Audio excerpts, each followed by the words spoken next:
Hello everyone. Tonight we're not talking about a beautiful queen, but about the woman who made the entire Roman Empire tremble with every smile. Cleopatra didn't just make love to generals, she played politics with her body, her mind, and the loneliness that lingered after each night of passion. And if you think you know everything about her, be careful. The truth behind the velvet curtain is what forces history itself to be rewritten. Before you lean back and get comfortable, take a moment to like the video and subscribe to the channel, but only if you genuinely enjoy the content I share, and leave a comment to let me know where you're watching from and what time it is there. It's fascinating to see people following from all over the world. Now, turn off the lights, maybe switch on a fan for some soft background noise, and let's embark on tonight's journey together. Imagine waking up in a dimly lit room, filled with the scent of nutmeg, red silk swaying in the breeze of the Nile, and at the far end of that room is the most powerful woman of the ancient world staring at you without blinking. No, you're not dreaming. You've just been offered as a living gift to Cleopatra passive, Philopator, the Queen of Egypt, the embodiment of the goddess Isis, and the most misunderstood sex symbol in history. But don't start picturing a romantic movie scene with dim lights, flutes, and tender kisses. You're about to step into an entirely different universe. Cleopatra's bedroom isn't a place for daydreams. It's a battlefield, a stage, a political negotiation table, draped in velvet and scented oils. She wears nothing beneath her sheer fabric, but that doesn't mean you get to look freely. Every movement, every breath is wielded by her like a weapon. The room is so quiet, you can hear your own heartbeat. Skip, the spicy scent of frankincense, deliberately blurring the line between fear and desire. Before you can speak, a handmaid bows and places a piece of papyrus in your hand with a line written in Greek. It's a vow of silence. No one is allowed to speak of what happens tonight. Not because Cleopatra is shy about her bedroom affairs, but because she knows that when truth is cloaked in mystery, it becomes immortal. You tremble as you approach the bed, unsure whether you're about to make love, bear witness, or become a pawn in a geopolitical chess game. She doesn't need to love you. She only needs you to be a perfect detail in a story that history will never dare to write accurately. And the night begins, not with a kiss, but with the first question from the Queen's crimson lips. Do you know who you're lying next to? That question doesn't thunder. It whispers against your ear, soft yet chilling, as if Cleopatra doesn't need to shout to make others tremble. You don't dare answer, unsure which response is right. Calling her a queen feels too distant, a goddess too arrogant, and a woman clearly not enough. She's unlike anyone you've ever met, and the strangest thing is how she talks about sex. No hesitation, no coyness, no avoidance. For Cleopatra and for ancient Egyptians, sex wasn't a forbidden realm of sin. It was natural, inevitable, even divine. As she gently lifts the curtain, you see a relief carved behind the bed, depicting a couple in the act, open, raw, and utterly unashamed. She catches your glance and smiles faintly. They think the dead need sex. I think the opposite. In ancient Egypt, sex wasn't just about pleasure. It was part of the cosmic journey. The gods created the world through intercourse, and pharaohs asserted their power by reenacting the life of Osiris, a god dismembered yet reassembled by his wife, made love to, so he could live again. Yes, Isis restored her husband with a phallus, and it was a ritual, not a myth. You start to understand why Cleopatra's bed bears the eye of Horus at its head. It's not just watching, it's witnessing. Even in the oldest tombs, Egyptians carved scenes of intercourse, not to arouse, but to ensure the dead could live fully in the afterlife. If love is the spark of life, sex is the fuel of the soul. No one needed to hide. No one was taught to feel shame for desire. Lovers could make love by the Nile's banks, or write poetry about the nutmeg scent from my beloved's necklace, without blushing. Cleopatra once wrote, "I don't need a bronze mirror to know I'm beautiful. I only need a real hand." Here, that hand didn't have to belong to a husband. Sex didn't have to be bound by marriage laws. Lovers could live together, have children, part ways, as long as they didn't disrupt social order. Not everyone had Cleopatra's privileges, but no one was stoned for loving a stranger. In the palace, a priestess bedding, a guard was a tale, not a scandal. You're surprised to see water jars shaped like naked women holding lotus flowers. It's not erotic, it's a symbol of fertility and rebirth. And if you think only men could freely express desire, you're wrong. Egyptian women didn't just love, they chose how to love. Cleopatra could send a cinnamon sprig to a Roman noble's house, inviting him to a feast in her bed, and it didn't shame her. Here, the one who dares to invite holds the power. Sex was a contract, and Cleopatra wrote those contracts with her eyes, hands, scent, and words. You lie there, skin brushing against embroidered silk, listening to her low voice recount a story of a peasant woman who loved a god in a dream and bore his child. No one laughed, no one judged, because here, sex was magic. And then she adds, when I lay with Caesar, he thought I was his lover. But I was writing history, and when I lay with Antony, people thought it was love. But I was burning an empire. Her story holds no complaints, no praise of pleasure, yet you realize Cleopatra used sex as a language. No one could ignore it. No one could distort it without hearing it first. She makes you understand that sex in ancient Egypt wasn't something to avoid, it was something to understand and wield. Not everyone could use it like a velvet-sheathed sword, but Cleopatra did, and not just once. Now you understand why this room has no mirrors. In Egypt, you don't need a reflection to know who you are. You only need someone bold enough to touch the truth. And tonight, the truth lies very close. It's not on paper, not in the gossip of Roman historians, but in the breath grazing your neck, in the frankincense mingling with nutmeg, lingering in the air, and in the gaze of a woman who's more than a queen. She's a living ritual. Cleopatra doesn't just make love, she reenacts myth. In her eyes, every act of passion is a ceremony. Every touch, not for satisfaction but to awaken the divine. You're not lying next to a powerful woman. You're beside the living embodiment of Isis, the goddess who gathered her husband's pieces, reassembled them with blood, tears, and sacred desire to create life anew. Cleopatra chose that image not because it's beautiful, but because it's the only thing that makes men, from priests to generals, too awed to look directly yet unable to turn away. Even as she sheds each layer of clothing, she reveals no vulnerability. Her body isn't for gazing, it's a sacred painting draped in legend. Every embrace, every lipstick mark, carries the weight of an ancient ritual. She doesn't need to whisper. Her body speaks for her. In Egyptian culture, Isis isn't just the goddess of fertility, she's the one who defied death. She resurrected Osiris through the act of sex. In other words, sex was the ultimate resistance against nothingness. And Cleopatra, with a priestess's wisdom, turned her bedroom into a temple. To Caesar, she was a mirror, reflecting Rome's eternity, sweet but armored. To Antony, she was a desert storm, seductive yet capable of scattering an army. But to herself, sex was magic, a summoning of divine power that let her hold her throne, while erasing any trace of compromise. You thought lovemaking was a physical exchange. Here, it's how politics are made. Just as Isis reclaimed power by igniting loyalty through maternal devotion, Cleopatra conquered others with a method softer than swords, but stronger than any treaty. And if you think that's manipulation, you don't understand. She didn't act, she was the ritual. In every breath, in every breeze slipping through silk curtains, nothing was accidental. Cleopatra didn't lie in bed to be loved. She lay down to shape order. You feel yourself shrink, not from cold, but from something ancient stirring around you. Amid the silk, you're lost in a timeless void, and when she turns, her gaze locks on you, not looking but piercing. You realize this isn't a meeting between two people, it's a reenactment of myth, and you're just part of the ritual. It doesn't matter who you are, it only matters if you play your role right. Her fingers brush your collarbone like a priestess, casting a spell. You shiver. Yes, because it's not sensual, it's serious. So serious that if you act wrongly, you might vanish. Not from the room, but from the world's memory. Cleopatra doesn't demand submission. She demands reverence, and you grasp a strange truth. Sex with Cleopatra isn't about pleasure. It's about life, death, and living beyond death. The priests once said, a true Egyptian queen makes love as if rewriting existence.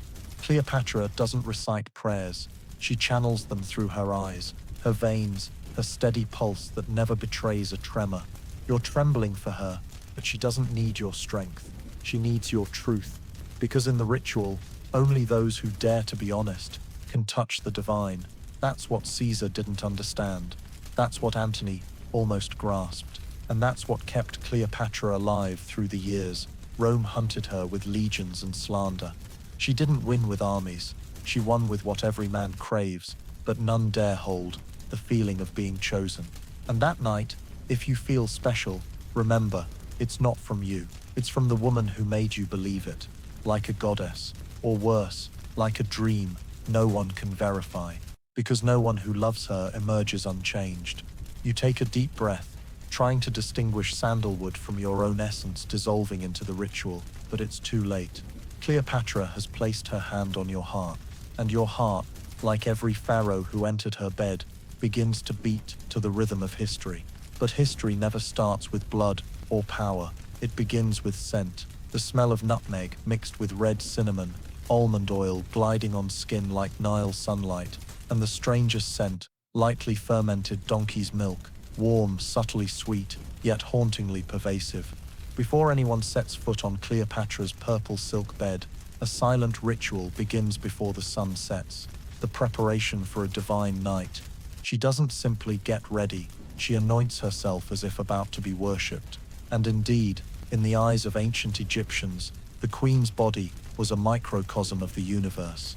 Every pore cleansed with fragrance, every strand of hair steeped in rosewater distilled from the farthest reaches of southern Thebes. No detail is superfluous, no gesture merely for show. Cleopatra knew that what men fear most isn't power, it's unattainable perfection, and she used it as armor. You've heard the legend of Cleopatra bathing in donkey's milk? It's not a rumor.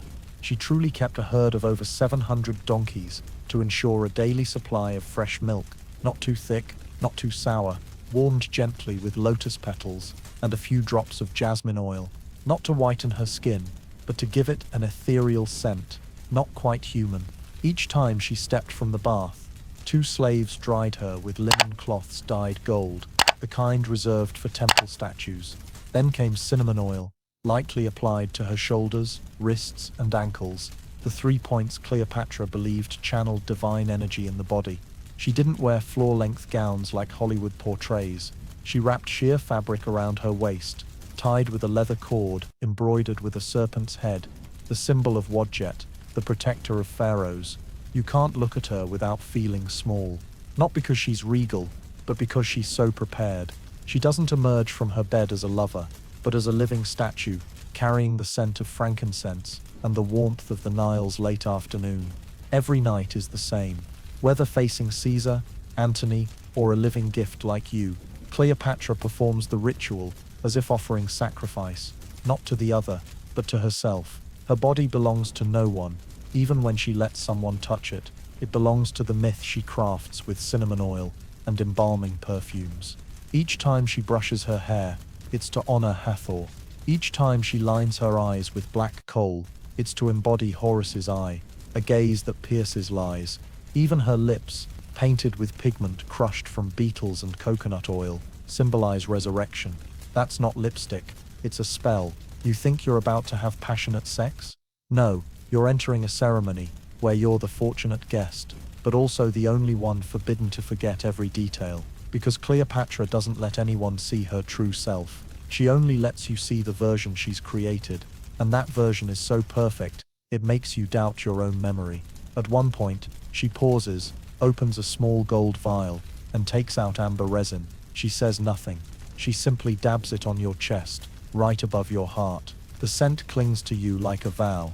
You know from now on, whether you live, die, or are reborn, you'll always remember that smell, an indelible sacred mark. And then, when all is ready, her skin like scented silk, her hair faintly woody, her fingertips soft as desert wind, she steps toward you. She doesn't ask, she doesn't command, she just looks, as if waiting to see if you're awake enough to realize that all her preparations aren't to seduce you, they're to remind you you're standing before something beyond reason, a woman who's made herself a ritual.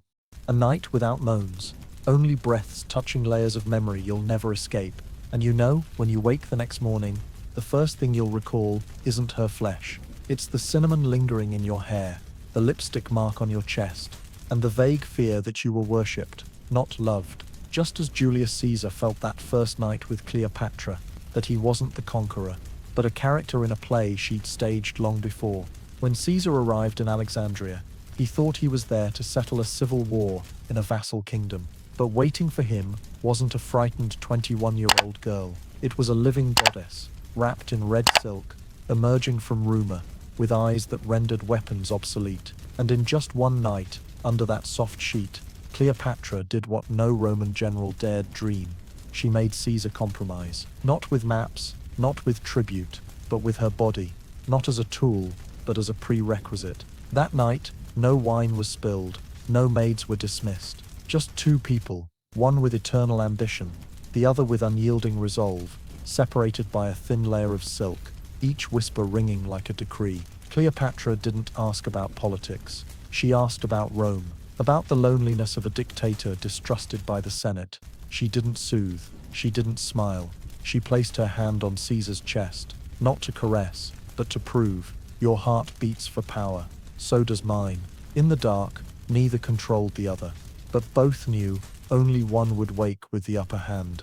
Caesar thought it was him.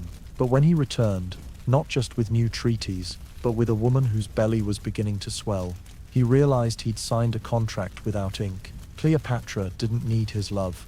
She needed his confirmation that she was Egypt's rightful queen. And by lying with her, Caesar did just that, before the gods, the army, and Roman history itself. The nights that followed needed no pretense. Each feast was a negotiation, wrapped in harp music and frankincense. Cleopatra welcomed Caesar like a god, but her eyes were always colder than iced wine. Caesar liked that. He'd never been controlled by a woman, until he met one who didn't need to control to disorient him. They say that at one banquet, Cleopatra dropped a pearl into a cup of vinegar to prove she could squander a fortune, just to show the futility of wealth before symbolic power. Caesar laughed. But then he drank the cup dry, and in doing so, he confirmed again. He belonged to her, not as a lover, but as a Roman vote for Egypt's throne. No letter records it, only a child born later. Caesar, the half-breed of two empires, two colossal minds, who once lay side by side under oil lamps, discussing the cosmos, as if whispering each other's names. You see, Cleopatra didn't need war to seize power. She only needed a man to believe he was winning, when in reality, she'd chosen him long before, and every garment shed on her bed was just a step in a political script, written in lipstick and glances. Caesar, no matter how mighty, couldn't escape it. He was the great dictator, but the easiest lover to steer in Cleopatra's eyes. She didn't enchant him with words. She made him feel understood, and that's more dangerous than sex. While others offered gifts, Cleopatra offered empathy. While others knelt, she sat at the table, and when night fell, she didn't beg, she invited. An invitation only the wisest would fear appropriately. You start to understand why, after Caesar's death, Cleopatra didn't collapse. She didn't build herself on love. She built herself on her ability to make any powerful man forget he was being outplayed from under the pillow. And that night, as you lie beside her, back slick with sweat from cinnamon oil and breaths light as mosquito wings, you realize you're not the first, and certainly not the last. But either way, you'll be listed among those who signed, not with ink, but with flesh, beneath Cleopatra's sheet of power. But then Caesar died, and that sheet was no longer for negotiation. It was folded, scented, and stored deep in ebony chests, as if Cleopatra herself didn't want to touch the memory that once made her think she could walk past every dagger in the Roman Senate. She retreated to her palace in Alexandria, raising Caesarion,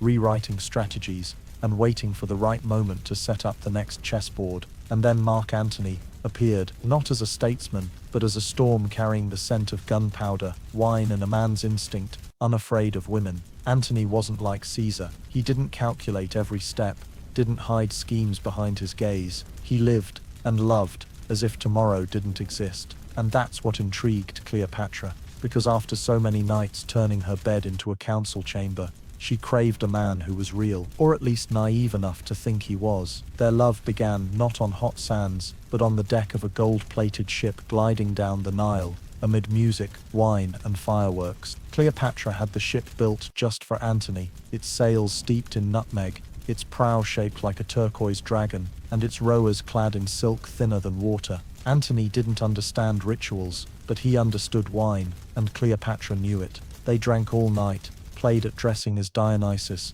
and Isis, laughed loudly when losing at dice, and bet on who was more seductive. Of course, Antony always lost, and didn't mind. He loved Cleopatra, not because she was a queen, but because she made him feel he didn't need to be a general anymore. In those nights, there was no politics.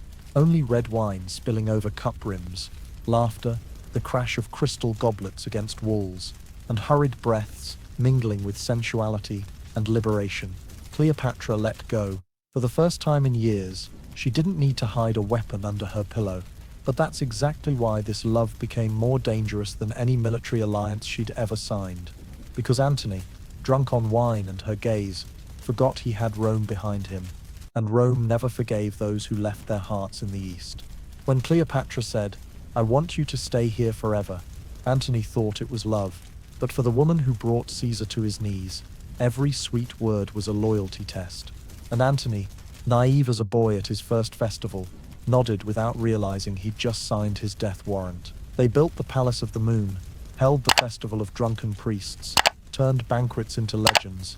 Each time they made love was a firework. But out there, Rome was changing hands.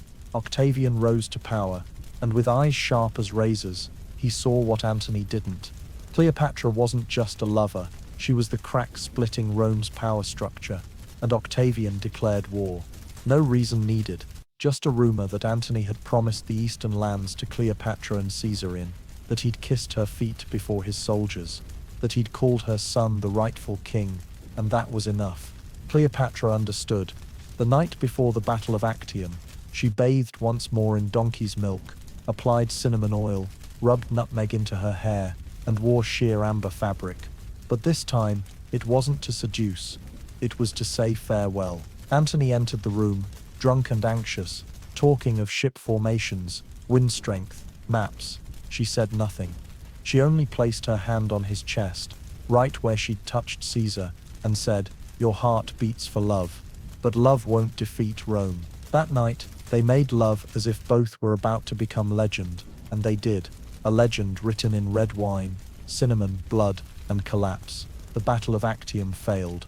Antony took his own life. Cleopatra locked herself in a tower, adorned herself as if for a final sacrifice, and prepared her last weapon, not an army, but a snake.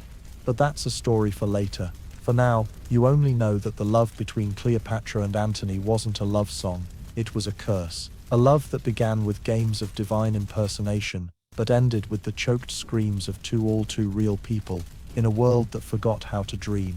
And you lie there, beside her, knowing one thing for certain, you can't save her, because she never needed saving. She only needed someone awake enough to see that in her tear-reddened eyes wasn't sorrow, but the map of an empire just lost. A map no longer drawn in ink on parchment, but etched in memory.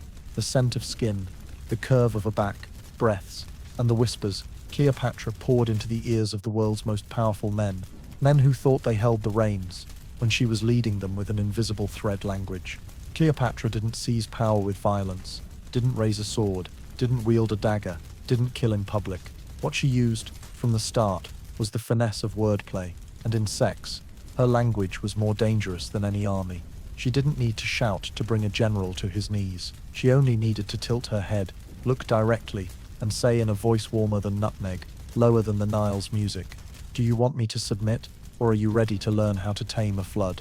A woman who speaks like that, you don't sleep with, you're drawn in, mesmerized, compelled to unravel every layer of meaning beneath each word. Sex with Cleopatra wasn't physical contact, it was decoding, a sequence of signs through breaths, glances, perfectly timed silences. She used words like a dagger, hidden in her sleeve, light, bloodless, but leaving no room for resistance. You've heard Caesar negotiate, in armor. Cleopatra negotiated, while anointing someone's arm with oil.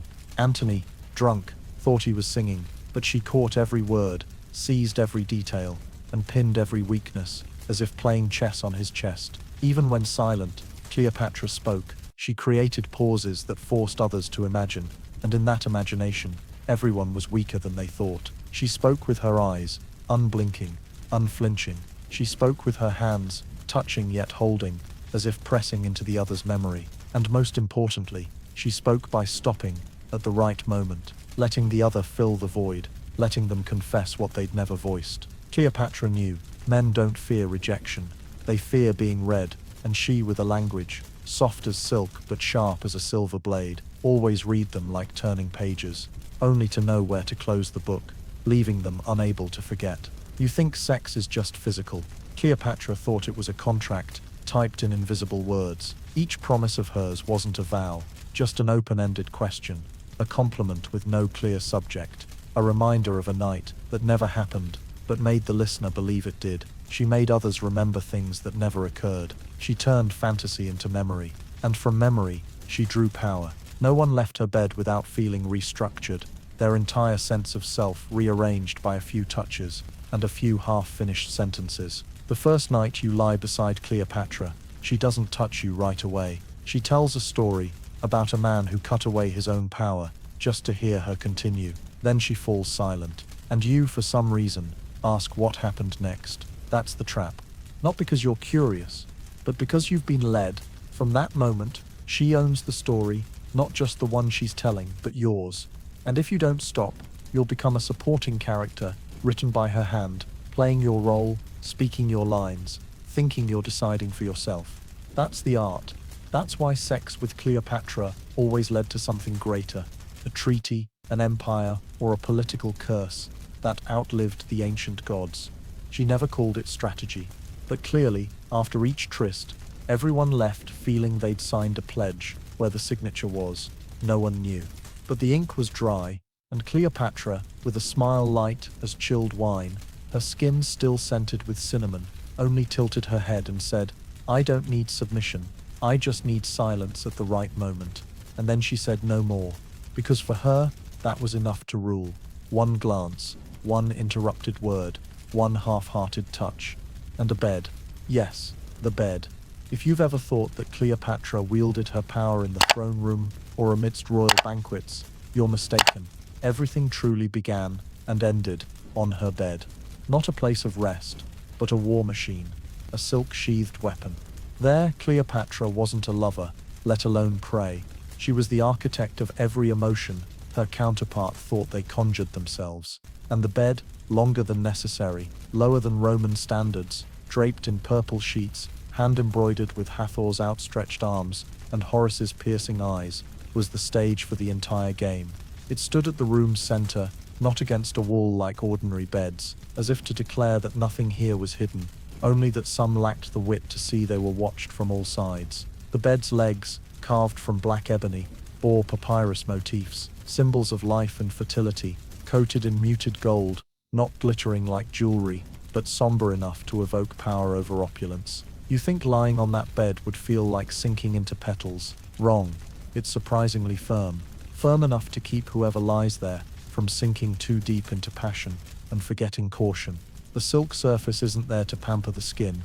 It's there to mark every movement, as if the bed itself is a witness. And at the head, instead of soft pillows, there's a gently curved wooden bar, used to prop the neck during divine rituals. Those unaccustomed find it tiring. But Cleopatra was accustomed. She lay there, head slightly raised, as if listening to an indictment, and she never argued back, because she knew, in the end, people would bow. Beneath the bed, a hidden drawer, not for jewelry, not for weapons, but for papyrus scrolls. No one but her and a loyal eunuch could open it. Some whispered they were love letters. Others believed they were notes, things men let slip after a night with Cleopatra, then forgot they'd confessed. Perhaps both are true, because Cleopatra didn't need to keep evidence. She kept memories, not hers, theirs. She made them remember her bed like a battlefield, not for pain, but because they couldn't win. Each time a new lover entered the room, they saw the bed first, and in that moment, they were already subdued by expectation, by the notion they were about to lie where the mightiest had knelt. And Cleopatra said nothing. She merely reclined, one hand resting lightly on the silk, and waited. No beckoning, no hints, just waiting. That bed taught initiative, something men thought they naturally possessed, but only stirred when permitted.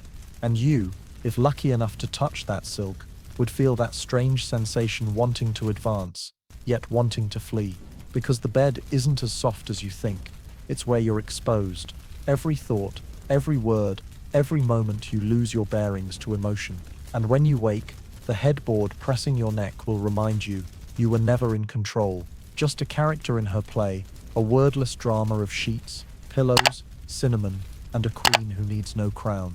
So when the Romans stormed her palace after Cleopatra's death, they didn't steal the gold first, they took the bed, because they knew, if that bed remained, the legend would never die. And the last thing you remember, leaving that room, is the bed still standing there, centered, like a warhorse, awaiting a new rider, yet proud, because it knows anyone who lies on it will be rewritten, not by Cleopatra's hand, but by the silence of silk steeped in power. And if you think that power came only from the bed, you're wrong. The bed was the destination, but the journey began with seemingly harmless things. The scent in the air, the oil on her wrists, the glance grazing a hem, and especially what she applied, burned, dripped, dabbed, smoked, dissolved in wine, or mixed into food. Cleopatra didn't wait for others to desire her. She created desire, not through allure, but through chemistry. Cleopatra's cosmetics weren't bought at markets. They were crafted in secret rooms by priestesses trained in ancient Egyptian pharmacology. Some were made from wild roots from the Nubian desert, thin roots, dried and ground into a pale brown powder, mixed with honey and a drop of sheep's blood, then distilled with sesame oil for 13 days. The result, a thick liquid, spicy yet sweet, which Cleopatra applied behind her ears, between her breasts, and on her inner thighs. They called it dream-calling oil, because anyone who lay with her that night would dream things that woke them in sweat and obsession. No one knew if it was an aphrodisiac, a love charm, or a form of mental hypnosis. Only that, after such a night, people didn't just desire Cleopatra, they needed her. Like an addiction, a void no one else could fill. Some said she used pomegranate root powder, now considered a natural estrogen, mixed with perfumes, shaped into cakes applied to her hair, making others sense the scent of fertility. Others claimed she burned a mix of ambergris, resin, and ground hippo bone to fumigate her bedroom each night, a scent indescribable, only known to quicken the pulse and blur the eyes. Those concoctions had no names, because Cleopatra didn't need to name her weapons, she only needed them to work, and work they did. One night, she sprinkled black tamarind powder into Antony's wine. He drank, laughed, said she was trying to enchant him. She didn't reply, but by midnight, when he couldn't resist entering her room, despite swearing to sleep alone for war's sake, he understood some desires don't come from the heart, but from something that slips into the blood before you can guard against it. Cleopatra didn't conquer with sex. She used science. Her charms weren't superstitious spells. They were formulas. Every drop, every grain, every scent measured. She didn't create obsession. She predicted it, and the most dangerous part, most of what she used didn't act instantly. It seeped in. A white powder from a Sinai mountain tree's bark, mixed into wax and applied to her hands, had no scent. But after 3 hours of skin contact, it made others vaguely feel intimate, as if they'd held you in a past life. And when that someone was Cleopatra, that intimacy wasn't for love, it was for submission. Did you know Cleopatra once sent a Roman general a handkerchief steeped in the scent of flesh? He took it home, slept with it under his pillow, and for 3 months couldn't lie with anyone else without nightmares. They said he went mad, but perhaps he just couldn't bear the absence of a scent that had crept into every corner of his sleep. Even her lipstick wasn't mere cosmetic. She made it from ripe red rose petals, insect ash, and a strange wax that kept her lips warm, as if lit by fire. When she kissed someone, they felt a tingle in their throat. Some called it love, but it was physiology, a way she marked them, like a cat marking territory, but more refined. Once, Cleopatra gave Caesar a small black stone. She said, "When you grow up, you'll know how to use it to make others obey without commanding." That stone, legend says, was used to make a perfume that swayed an entire Greek delegation to alter treaty terms after one night in her palace. True or not, no one knows. But what everyone believes, Cleopatra understood men's psychology better than any woman who ever lived. And she didn't play fair. She played brilliantly. Too brilliantly. You thought love came from the heart. Cleopatra proved it began with smell, skin, mucus, hormones, and a touch of animal blood. Because she once used crocodile blood, mixed with lotus powder, applied to her forehead, like an invisible laurel crown. And that night, Everyone entering her room stared longer than usual. It wasn't magic. It was research. And Cleopatra was the only scientist alive who used beauty as a test tube. Each time she breathed lightly on your neck, you should remember that air has traveled through a long history of herbs, traditions of witchcraft, and political schemes. It's not just a scent, it's a mark, an invisible fingerprint she leaves on you, so that later, wherever you are, smelling nutmeg mixed with cinnamon and a hint of red pomegranate ash, you'll know you once belonged to a woman who didn't need to love to be remembered for a lifetime. Cleopatra didn't make love, she activated. And no one who hasn't been activated can claim to understand what power truly is. But to activate someone, Cleopatra didn't act alone. Like any genius director, she needed a backstage, discreet, deft, and loyal, and those roles weren't filled by officials or advisors, they were her attendants.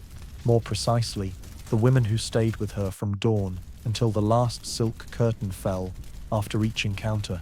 They're nameless in history, but their presence was undeniable. They were the ones who changed the sheets each night, cleaned the donkey milk bath before sunrise, brushed Cleopatra's hair with an ivory comb, and applied cinnamon oil to exactly 3 points: wrists, neck hollow and behind the knees, each dab precise to create the scent she wanted men to remember forever. But they didn't just work, they listened, they watched, and most importantly, they remembered. Cleopatra didn't choose attendants for skill alone, she chose them like soldiers, tight-lipped, attentive but never judgmental, knowing when to bow and when to signal with a glance. Because in her world, a misplaced look could topple a treaty. Some say she had 3 closest attendants. One handled scents, mixing incense and oils. One tended her body, bathing, anointing, bandaging, if needed. And the third, called the eyes and ears, followed Cleopatra to the bed, but never crossed the line. She didn't touch, didn't peek,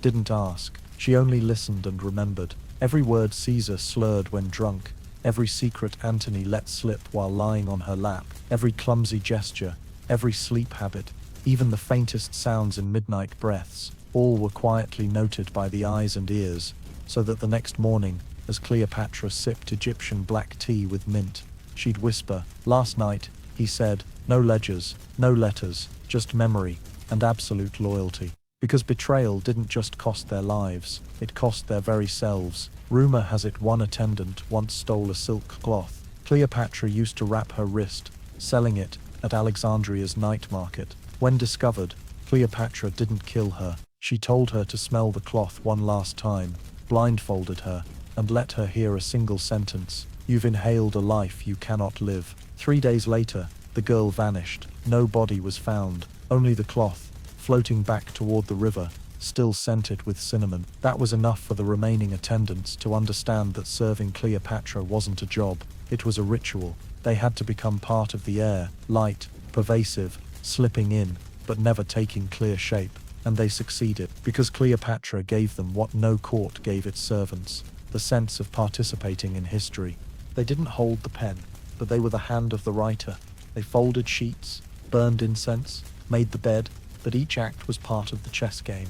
Cleopatra played against the world of men, and they understood. Each time she stepped from her bath, they weren't just drying her body, they were wiping away the fatigue of a goddess after felling another foe. Each time she changed into sheer fabric to meet an envoy, they weren't just dressing her, they were preparing for a spiritual invasion. And when she returned to her room after a banquet, silently sitting before a bronze mirror, they didn't ask if she was happy. They only offered soft cloths and perfumed water, because they knew Cleopatra didn't share joy. She only gave what was needed for the next victory. Those attendants, quiet, nameless, without beauty or privilege, with the silent eyes and listening mouths, they held a vault of memories never written down. If Roman historians painted Cleopatra with lust's fire, these women kept the Cleopatra of human breath, of soft rustles on rugs, of water vapor from wrist-wiping cloths, and of the faint heartbeat each time she glanced over her shoulder and asked, "Did he tremble?" You don't see them, but every night you hear their footsteps passing the room's door, the gentle pour of water like a breeze, the click of an incense vial's lid, the pull of curtains, all in a steady rhythm, like breathing, like a second heartbeat in a room with a queen and a man who thinks he's being loved. And if you wake at midnight, seeing an attendant sitting quietly in the corner, eyes down, holding an incense bowl. Don't ask why. She's not there to serve. She's there to remember you. And when you leave Cleopatra's life, if she still recalls you, it's because that woman recounted it, not missing a detail, not straying a breath. Cleopatra didn't need spies. She needed attendants. And that's why, in a world where power was often handed to sword-bearers, Cleopatra placed her trust in those who held bedsheets, because sometimes they were the ones who truly knew who knelt and who merely lay down. Because in Cleopatra's palace, there was no difference between power and the bedroom. They were one. And from that, the greatest, most enduring, most infamous legend in Western history was born. Cleopatra, the woman who used sex to ascend the throne. A rumor whispered, rewritten, embellished, and spread like a plague across centuries. But you should ask, is that the truth, or just the excuse of those she defeated to justify their failure? Because if Cleopatra truly slept her way to power, why couldn't thousands of concubines, beauties, wives, and mistresses do the same? The reason is simple. Cleopatra didn't just make love. She built a ritual around it. She crafted a play where everything, scent, light, words, whispers, even silences, was calculated, like a political equation. Caesar didn't love her for her body. He submitted to her mind. Antony didn't die for infatuation. He died because he thought he was playing when he was being played. So what made the legend of sleeping to the throne? It's the impotence of history, facing a woman too clever to be distorted, too real to be made a symbol. So they rewrote her. They turned her into an emblem of lust, not strategy. They made her bedroom a place of sin, not a place that shaped the world. But the truth is, Cleopatra chose Caesar, and she chose Antony. No one forced her. No one deceived. She set the terms. They accepted. That wasn't seduction. It was selection. Like Isis choosing Osiris. Like the moon choosing high tide. Like any ruler choosing their servant. Cleopatra didn't lie down to beg mercy. She invited others into her world, where the rules were written in sensuality, but the laws were carved in intellect. And only the wise understood that when she disrobed, it wasn't surrender. It was a declaration of war that not everyone understood. The Romans didn't.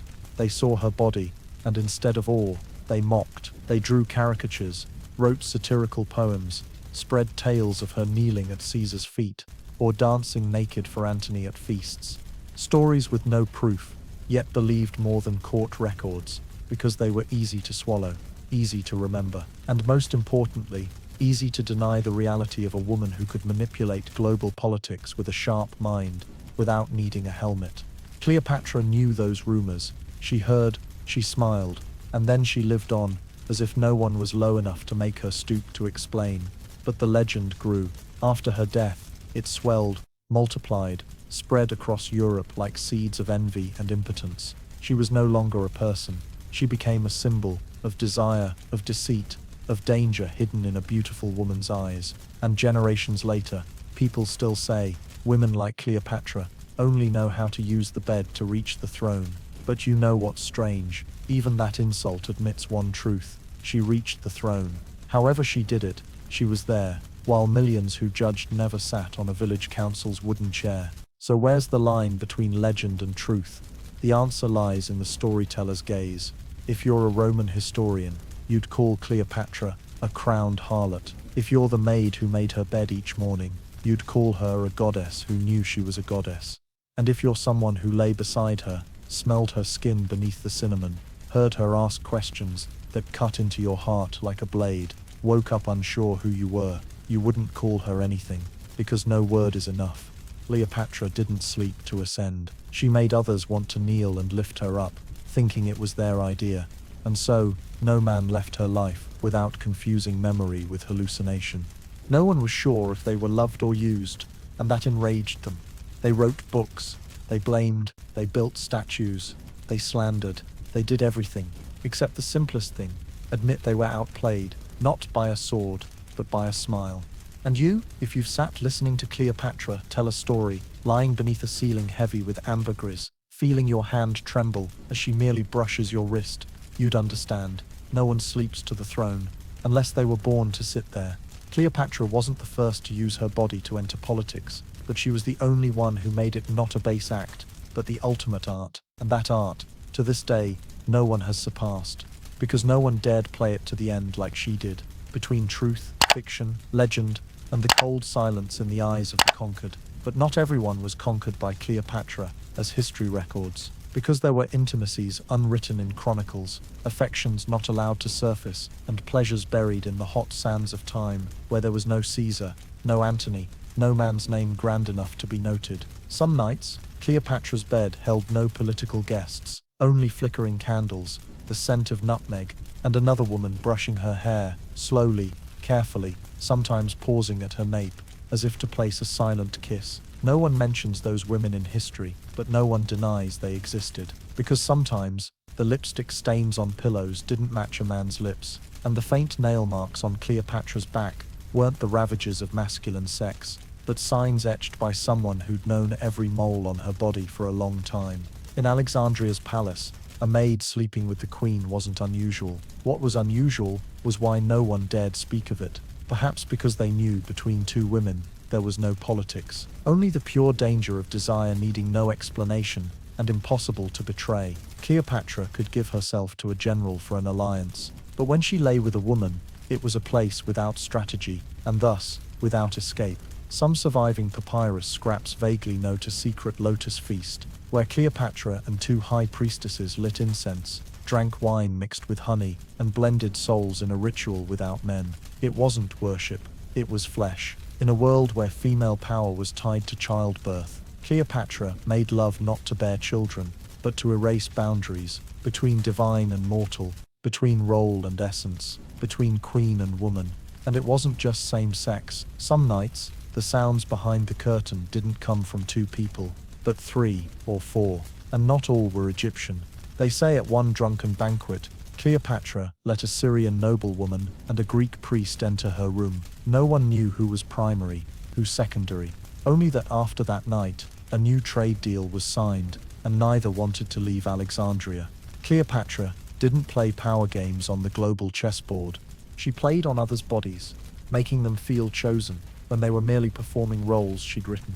But in these threesomes, even foursomes, the strange thing was, Cleopatra wasn't at the center. She stood aside, observing, signaling, occasionally stepping in like a director, gently adjusting the rhythm. Some nights, attendants said she sat at the bed's head, just watching, her eyes free of jealousy or eagerness, but with the stillness of someone who'd sparked a whirlwind and was watching it consume itself. Cleopatra didn't crave debauchery. She craved the ability to make others lose control, and when someone lost control, they'd sign things they'd never accept when sober. A smudged note, a blurted promise, or just a touch out of protocol. All were weapons in her hands. But some things were never recorded, because the witnesses swore silence, or vanished. There was a priestess named Nefer, called Cleopatra's shadow, always behind her, never speaking, but always carrying a unique perfume vial. Rumor said she was the only one Cleopatra secretly loved, and the only one Cleopatra personally anointed with oil on her chest. Nefer vanished a month before Cleopatra's death. No body was found, only her vial, placed back before Cleopatra's bed, with a tiny inscription, "No man understood me like she did," not written, but sewn into the linen's lid. Those details historians didn't record, but the maids remembered, and those who lit incense each morning burned one for Nefer.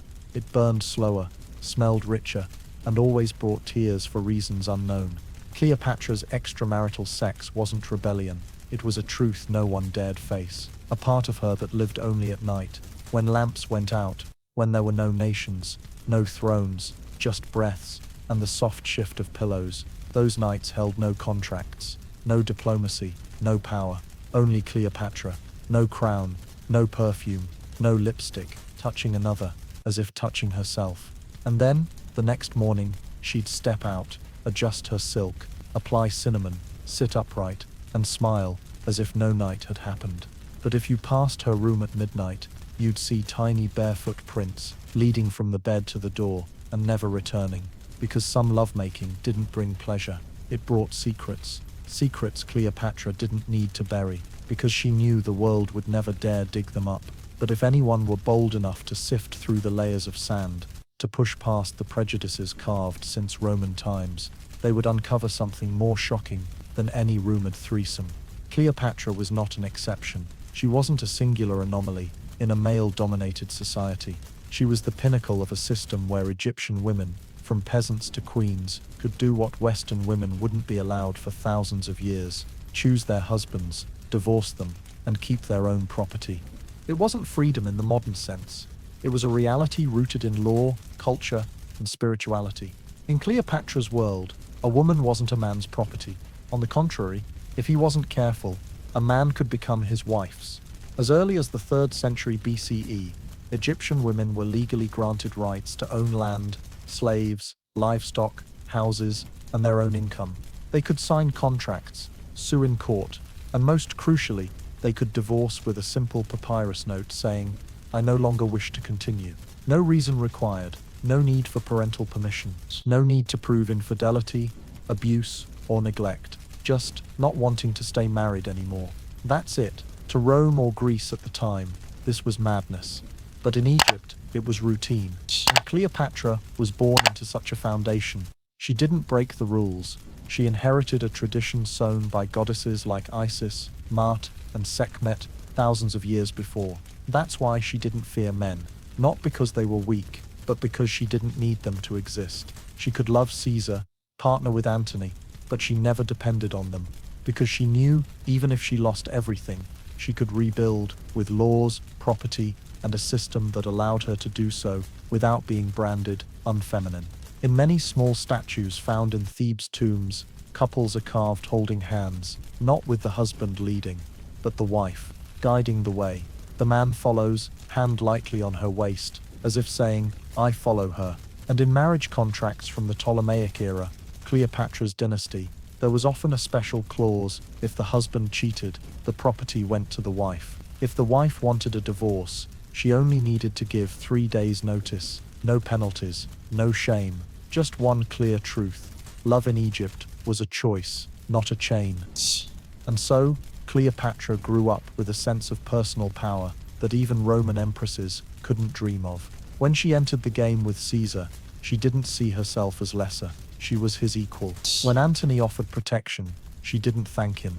She set terms. And when danger loomed, she didn't hide. She struck first. You see, Cleopatra's control over men wasn't a trick. It was the natural outcome of a society that taught its daughters from childhood: you can choose. And if you choose wrongly, you can correct it. These seemingly progressive ideas existed thousands of years before any Western feminist wrote a single line. Even in Alexandria, where Cleopatra ruled, there were law schools for women, where widows, merchants, priestesses, and noble daughters learned about inheritance rights, lawsuits, and the right to refuse marriage. One surviving text states, "No one can force a woman to sign what she doesn't understand." Short, clear, and more powerful than 1,000 soldiers. Perhaps that's why Cleopatra never feared sex. She didn't see it as a weapon, but as a language. And those who wield language don't need to shout. She only needed to speak, or look, or sometimes stay silent. That too was a statement. Even as a mother, she kept her own property. Caesar didn't inherit everything from her, only what she chose to pass on. And in her will, though burned after her death, a line, secretly read by an attendant and retold, said, "My son will not be bound by his father's name, but by his own."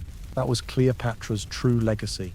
Not the throne, not beauty, not legend, but the truth that she lived in a culture where women could leave if they no longer wished to stay, and that made her more dangerous than any male tyrant. Because a woman who can walk away at any moment is one no one can control. Cleopatra knew this, and she didn't hide it. She lived it, breathed it, infused it into every breath, every touch, every contract, sexual or political. And so, she didn't need liberation. She was living proof that there was once a time, a place, a civilization, where women didn't need to rise up to claim rights. They were born with them. And when women are born with such choice, they also have the right to choose the most sacred act, childbirth. But that choice wasn't a divine mandate. It was an active decision. And in Cleopatra's time, nothing showed women's autonomy more clearly than their ability to prevent pregnancy. It sounds modern, But the truth is, ancient Egyptians crafted sexual pharmaceuticals thousands of years before family planning became a topic. And no one understood the power of those nameless pills better than Cleopatra, who ensured no child was born unless it served her political destiny. You think contraception is a modern invention? Ancient Egypt had papyrus-recorded recipes combining honey, acacia fruit, and ground crocodile dung, a mixture inserted vaginally as a suppository, preventing conception by altering pH and creating a mechanical barrier. Sounds wild, perhaps, but effective and common. Women in Cleopatra's palace, from maids to priestesses, knew how to prepare and use it, not to avoid responsibility, but to retain power. Childbirth wasn't fate, it was strategy. Cleopatra once told a close attendant, "I only give birth when he's worthy of my child's name being written in gold." She didn't bear children by accident or emotion. She bore Caesarion because he was Rome's son. How many other times she made love without leaving a trace of blood? Only she and her secret vials knew. Sexual pharmaceuticals in Cleopatra's time weren't just for contraception. They were for arousal, cleansing, and sometimes indirect punishment. Some herbal mixtures with tree resin were applied to the labia, both warming and increasing blood flow, making intercourse deeper and longer. Others did the opposite, numbing slightly, helping mute sensation to stay sharp, especially useful when Cleopatra needed to lie with an enemy without her mind being swayed. A strange record from a palace physician tells of a red wine mixed with pomegranate bark ash, drunk to forget who you slept with. No one knows if Cleopatra used it, but everyone believes she knew of it, because she never let bedroom affairs leave a mark. To her, everything had purpose, either political or control. Those pharmaceuticals weren't called medicine, they were tools, silent, unobtrusive, but shaping the fate of Egyptian women. Women learned to make them, passed from mother to daughter, from scent keepers to maids. No schools, just trust and precision. Because a wrong mix didn't just fail contraception, it could kill. But Cleopatra never mixed wrong. Her confidence said, in her private room, a small compartment in the bed's leg held thin leather pouches of powders, seeds, and liquids, some mixed with donkey's milk, some with rose water, some used only once in a lifetime. She used them not with fear, but with respect, knowing she held not just health, but the choice of her future. That's why Cleopatra was never forced into motherhood. She chose it. And when she chose, she guarded that choice at all costs, even when Roman historians accused her of killing traditional family spirit. But they forgot, Egypt's tradition was choice. Nothing was holier. In a world where men thought they sowed seeds to dictate life, Cleopatra taught women to keep the soil only when they wanted, and if they wanted it barren, that too was a proud command.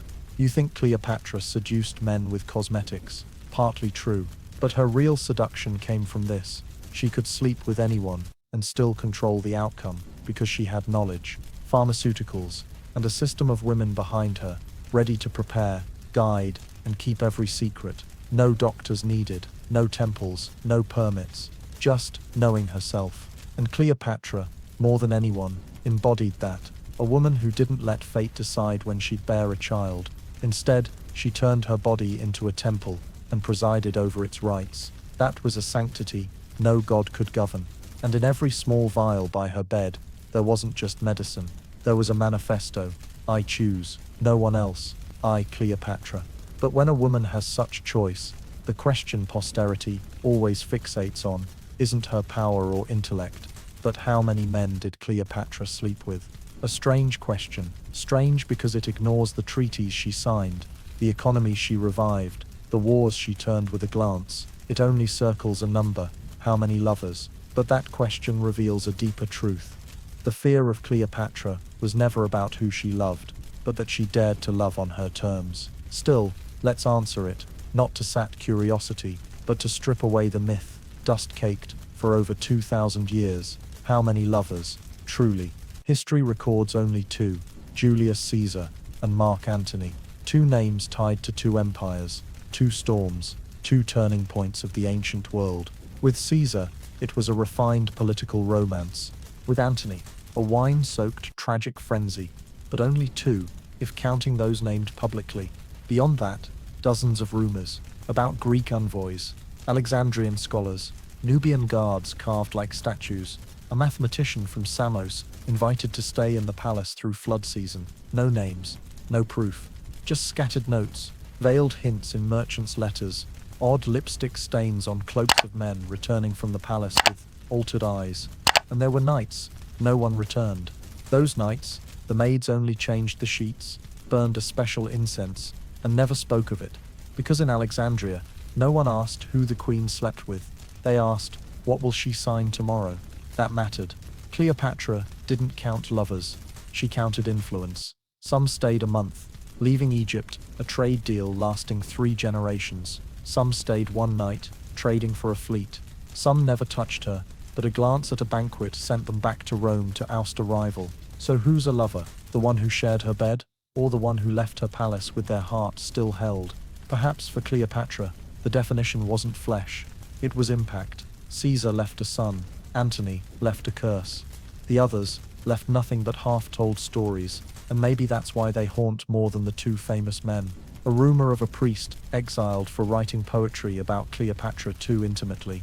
A whisper of a Jewish slave teaching her to arrange stars for effects in orgiastic rituals. A handwritten papyrus. She called me by my own name, and I thought I was a god. No signature, no date, just the sense someone entered a night with no exit. If love is a form of power, Cleopatra used it to build not a dynasty, but a world of her own, where every lover thought they were the only one. And maybe they were right, because Cleopatra didn't love by quantity. She loved by making each moment eternal, whether a night, an hour, or a mere touch while pouring wine. Some asked, could she love so many, and stay lucid? The answer, because she was lucid. She loved that way, not to melt, but to make others melt into her, and then leave, as if they never existed. Like a lesson, like a mark, like a ghost. So, if you insist on a number, accept this. Cleopatra had exactly 2 named lovers, and hundreds of others, held by breath, memory, and unnamed obsession. But she never needed many. She only needed enough to keep writing her story, her way. No one can count them, because counting isn't how you understand someone like Cleopatra. You can only feel, and when you feel, you'll understand love to her wasn't for possessing. It was for wielding, like an instrument, a lesson, a flame warm enough to seduce, but strong enough to burn the weak-hearted. Cleopatra didn't love to be remembered. She loved so no one could forget.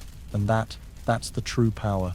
But Cleopatra wasn't the first to use sex as a symbolic, powerful ritual.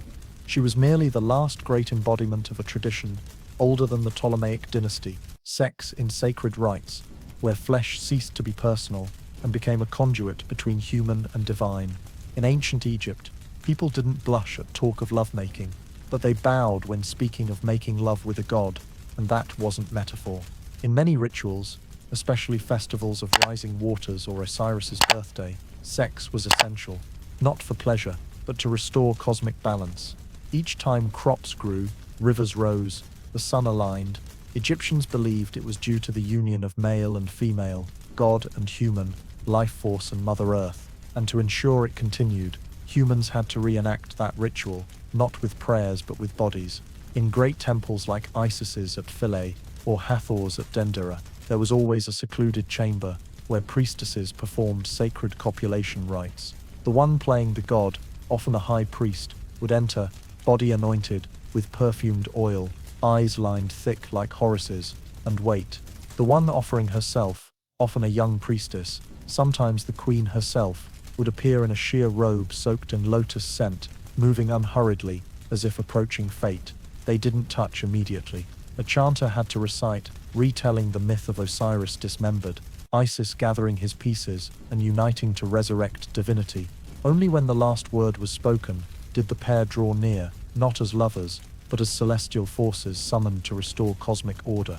In those moments, all boundaries dissolved. No one was human. No one was a queen. Only the act, performed not for desire, but for ritual. They didn't moan. They didn't caress. They held gazes, kept rhythm, whispered, like reciting scripture with their bodies. And around them, other priests stood guard, not looking, not interfering, just guarding, because a wrong cry, a mistimed move, if the gods didn't accept, the sky might not rain, fields might dry. A nation's fate could veer off its axis. Cleopatra was born and raised in such a world, where sex was a gateway, not just to pleasure, but to the divine, and she never forgot it. Even when lying with Caesar, Antony, or anyone else, she kept a part of herself untouched, a part for ritual, a part sacred. Attendants said some nights she slept with no one, yet still anointed herself, lit incense, sat alone in a sealed room behind Isis's temple, eyes closed, hand on her chest, whispering silently. No one dared ask what she did, but everyone knew it was a bodily offering without a partner.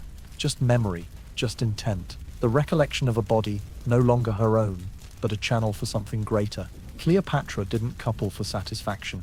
She made love to summon, and when needed, she summoned gods. Once during a Hathor festival, they say she offered herself in a ritual, though no one was allowed to look or record it. Only that, right after, the flood came 2 weeks early. No one could explain it. But from then on, every rite mentioned her name as a living embodiment of divinity, not for political power, but for her ability to offer. In Cleopatra's world, women weren't just bearers of life. They were gateways, linking sky and earth, mortal and divine. And sex, if solemn, reverent and timed right, could open that gate. No blood needed, no sacrifice, just flesh, knowing what it was doing.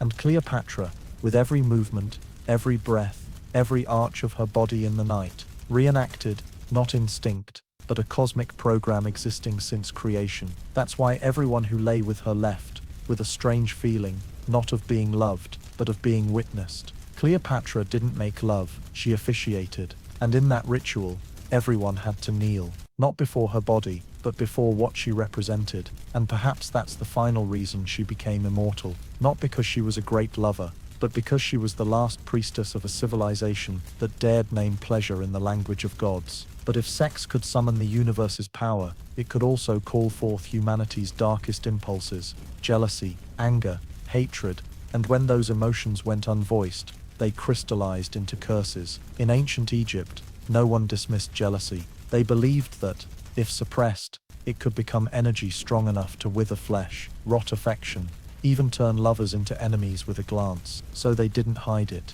they recorded it, in hieroglyphs, in charms drawn on stone, in recipes mixing human bone ash with earthworm blood, writing the rival's name, sealing it in a clay bowl with beeswax. That wasn't superstition, it was spiritual technology, a magic Egyptians didn't use to steal love, but to punish oath-breakers. Cleopatra, like any woman who knew abandonment, wasn't outside this system, but she didn't use knives, she used words, and those words, when written, became spells. A torn papyrus from Thebes tells of a queen who burned her lover's robe, scattered its ashes on his bed, and whispered 3 times, "Remember me," whenever you touch another's flesh. No one dares confirm it was Cleopatra, but everyone knows, only one woman had the power to make sexual curses echo so far. And if you think those curses were for commoners, look at what happened to Antony after leaving Egypt. He unraveled, drank day and night, wrote endless apologies, and finally, returned,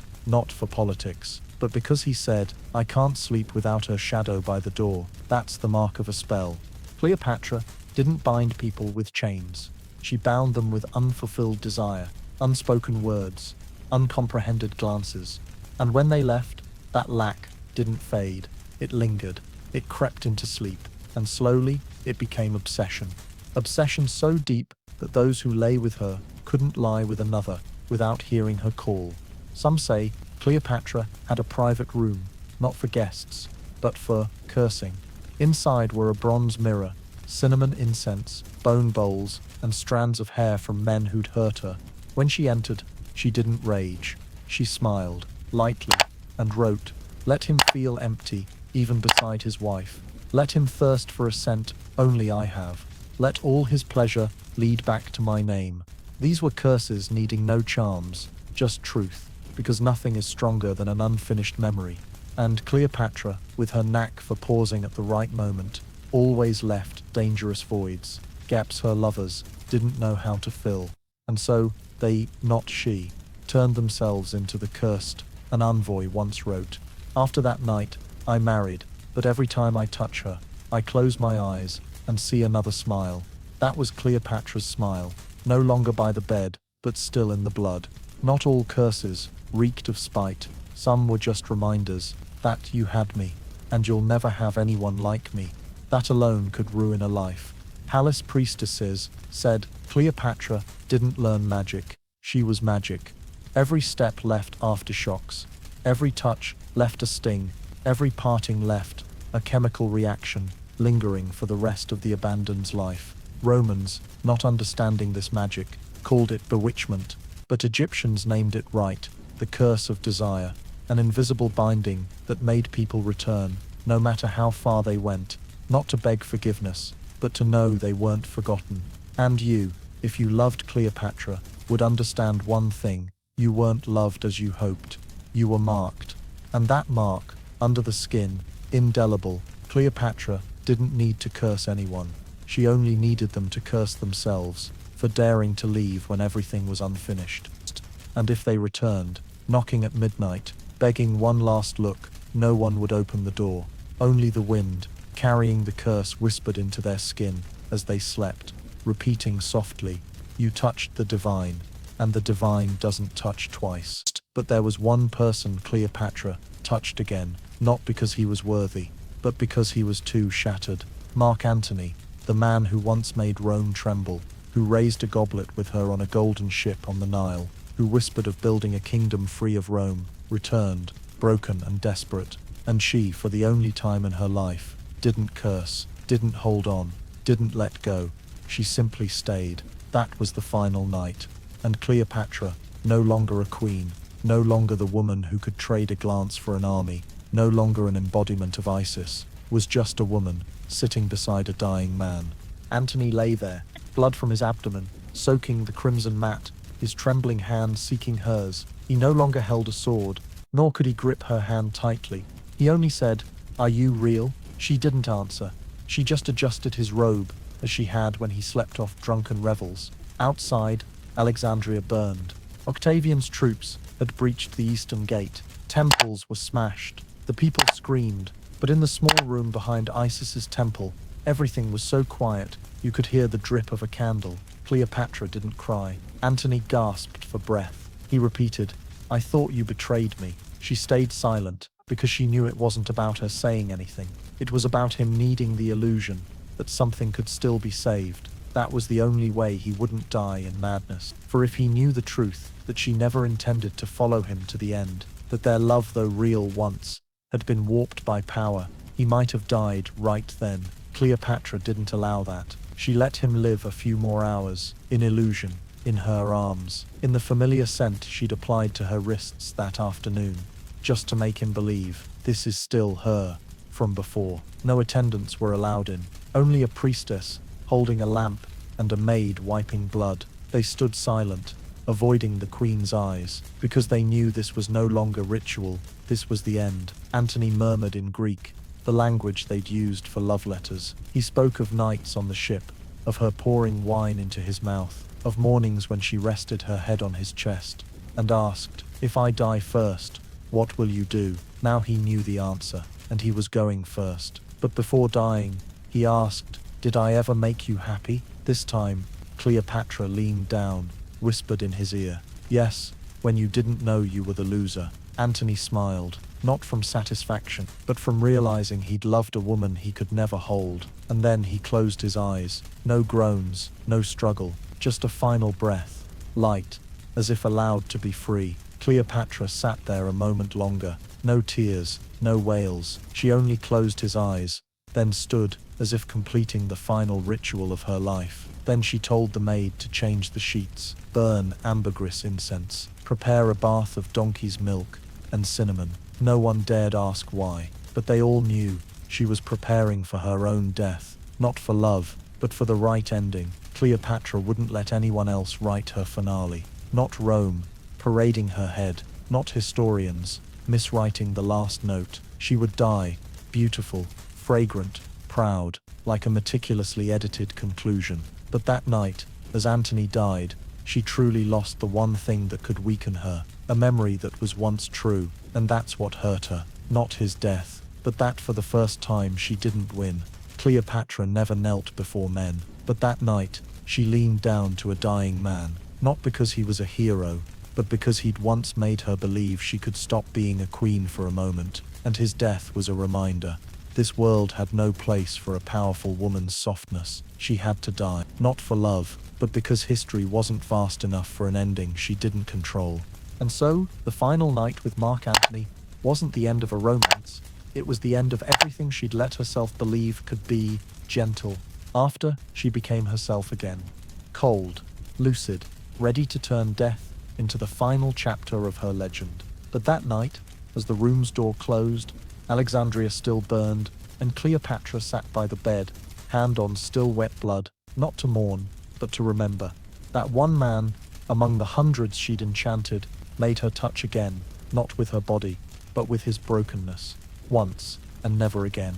But that once, that moment she touched again, with brokenness, with a bow of her head, with the last fragile warmth for a man, didn't end with Antony's final breath. It sparked a strange fever lasting centuries, those who fell for Cleopatra after her death, enamored not because they were loved, but because they never had the chance to be. Cleopatra became history's most alluring ghost, not for dying young, but for dying at the right moment, when everything was still unfinished, when her taste lingered on the tongues of those who touched her, and when the only woman who dared kill herself in a sealed room, dressed in silk, scented with cinnamon, left a fragrant corpse for her enemies. No man who thought of her could avoid feeling abandoned. Forever. After Cleopatra's death, Rome didn't celebrate. They tried to forget. Octavian, the victor, ordered her temples destroyed, her manuscripts burned, and declared Egypt's queen a treasonous harlot. But the more they erased, the deeper she etched. The people didn't forget. Maids passed down the recipe for Cleopatra's skin scent. Poets secretly wrote of the woman who bit death with a kiss. Soldiers who'd guarded her palace told their grandchildren. Some nights she passed by, her robe not touching the ground, and I couldn't sleep for 5 years after. Strangest of all, those who never met her, never saw her true form, fell into the vortex of obsession. Scholars, artists, emperors, poor students scrawling manuscripts by candlelight. A medieval monk was excommunicated for writing a hymn praising Cleopatra as the bearer of bodily wisdom. A 17th century French countess wore black silk, fasted 3 days, then lay in a donkey's milk bath, just to feel the last woman who loved like a goddess. A Renaissance astronomer, uninterested in women, copied Antony's love letter to Cleopatra, hid it in a secret drawer, and noted, "This is proof of a pull not born of gravity."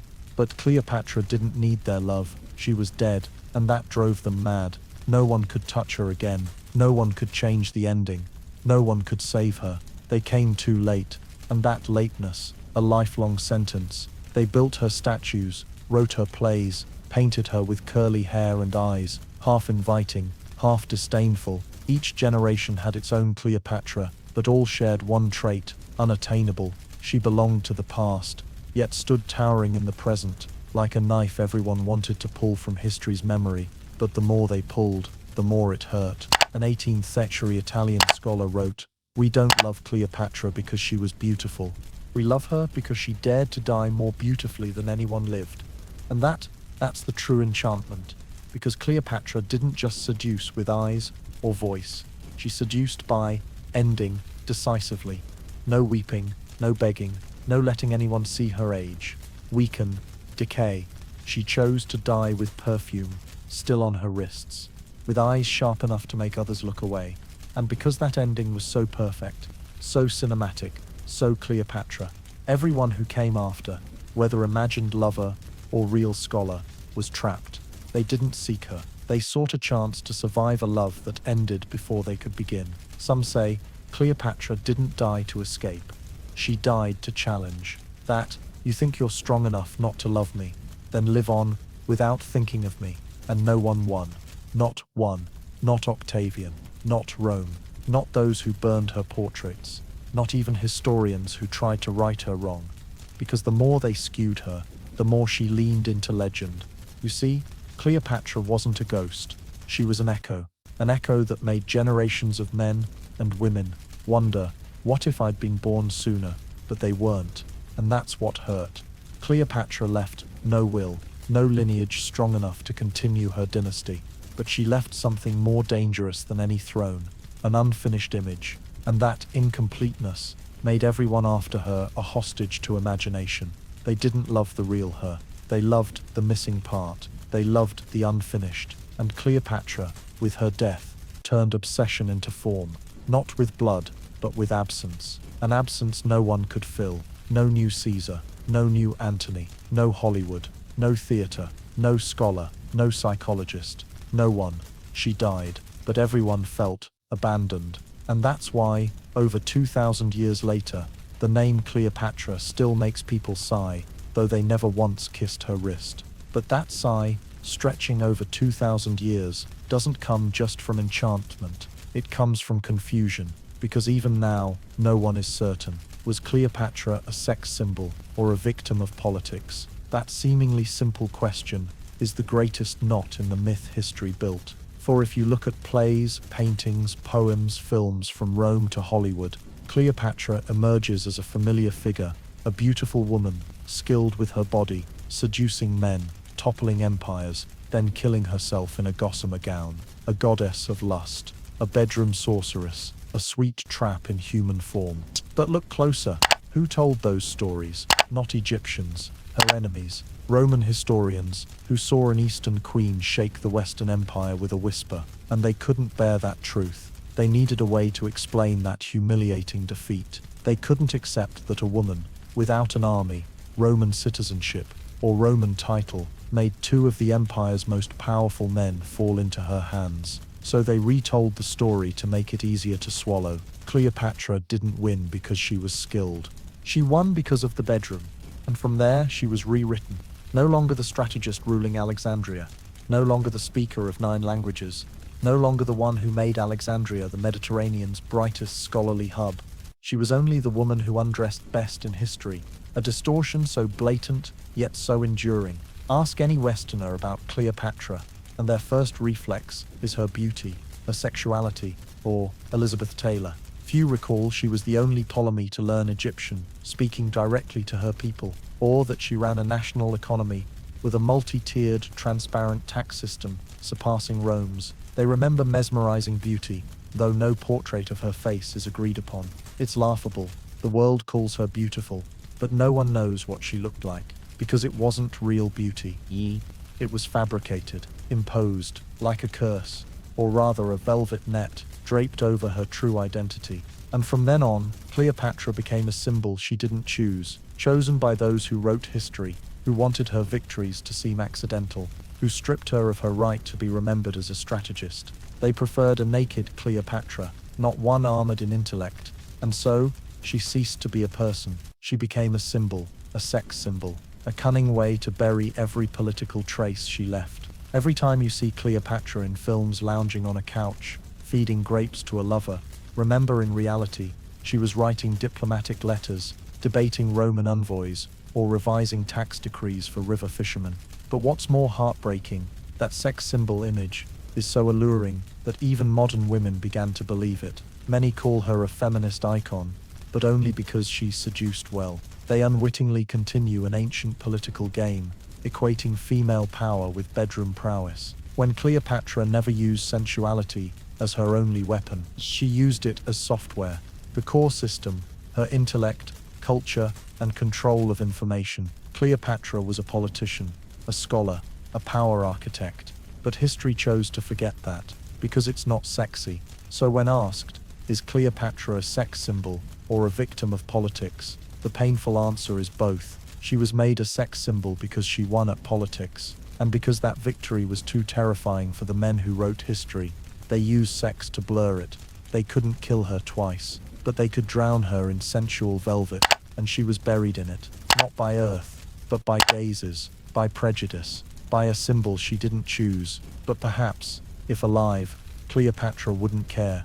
She knew one thing: every symbol, sooner or later, gets overturned. And one day, when people look deeper into that perfumed haze, peel back the layers of makeup, push past the shimmering silk, they'll see, beneath wasn't just a body, but a mind, a soul, and a resolve no political curse could erase. Cleopatra, a sex symbol, perhaps. But first, She was the woman who made the world's men afraid, and so they redrew her, while she, with her proud death, forever escaped every frame they built. But no matter how many versions they crafted, no frame outshone the final moment even history isn't sure was real. Her death by the snake, the suicide called history's most sensual.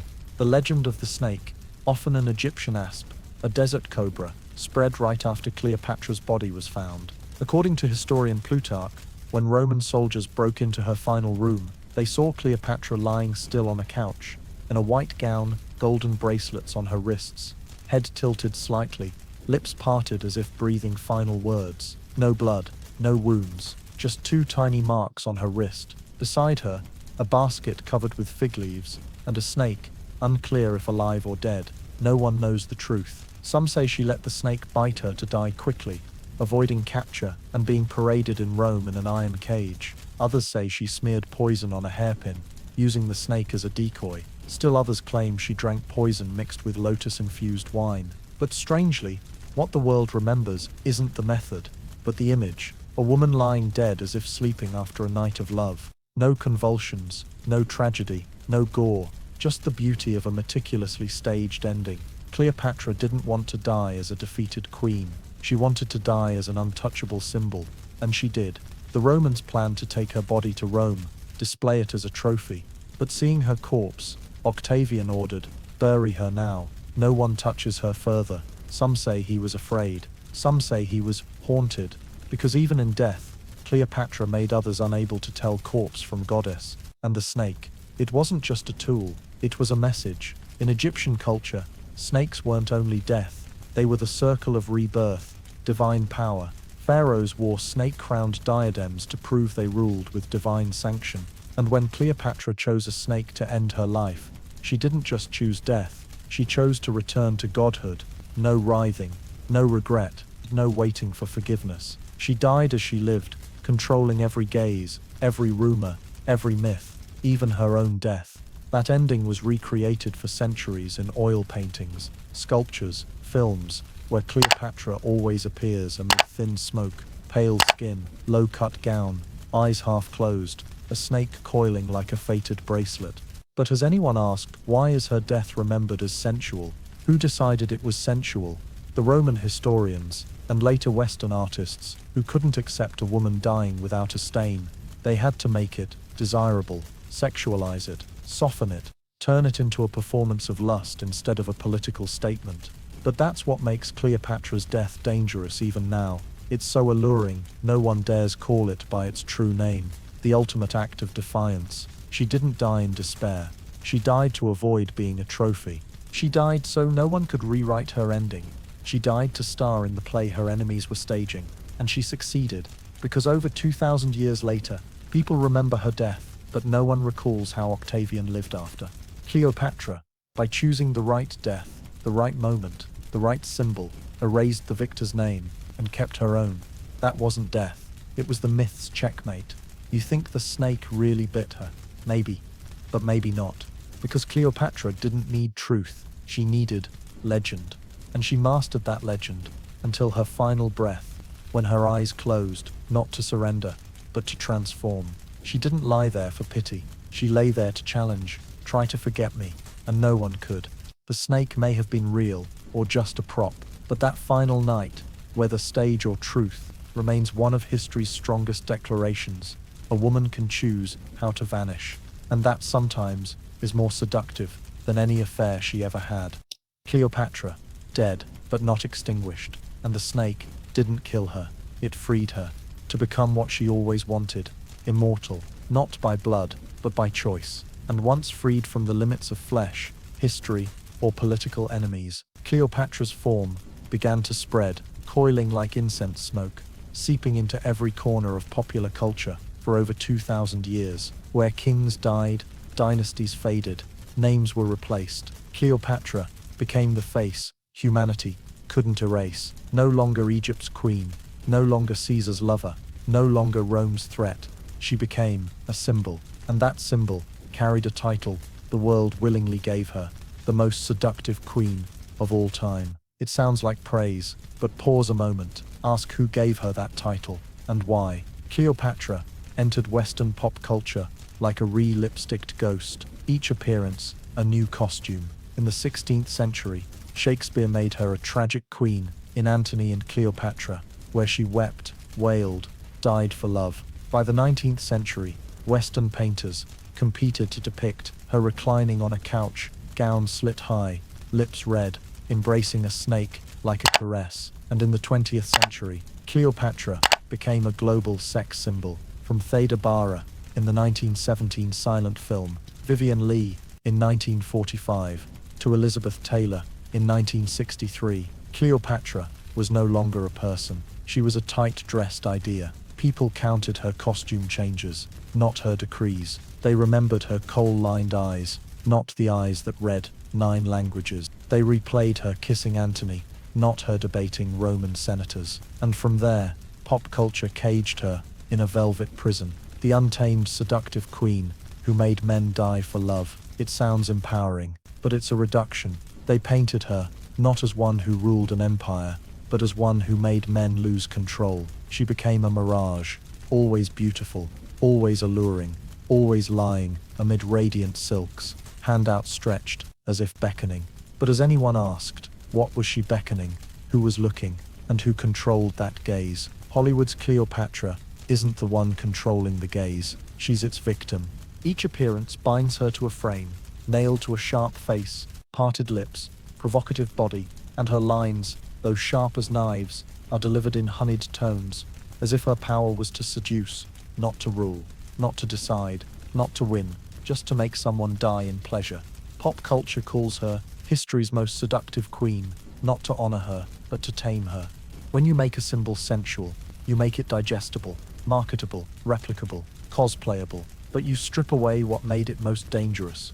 True power, power not in the body, but in daring to control one's own fate. The real Cleopatra chose lovers like chess pieces, sealed alliances in bed, flipped Rome's board with a smile. But pop culture's Cleopatra only smiles and wears pretty clothes. See the difference? Yet, the paradox is, despite the distortion, that image couldn't kill the real myth. The more they diminished her, the more she rose. The more they labeled her sex symbol, the more people wondered, so who was she before the symbol? And from there, a new generation began to dig. Feminist scholars scoured ancient texts. Female historians rebuilt her life, not through a sexual lens, but through political data.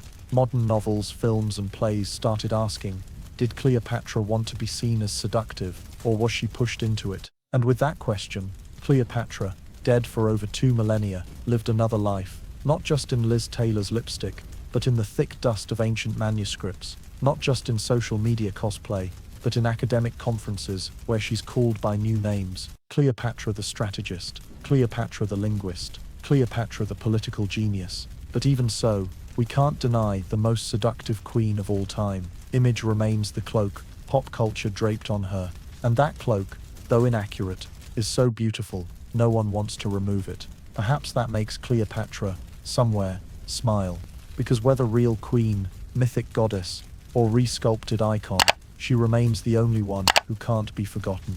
And sometimes, that's all a powerful woman ever needed, not to be understood correctly, but to be impossible to erase from humanity's memory.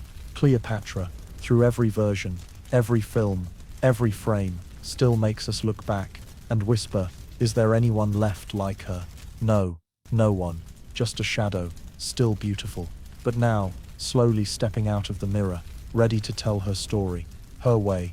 And perhaps, if Cleopatra could tell her story, from start to finish, she wouldn't begin with the throne or Caesar, but with the tomb.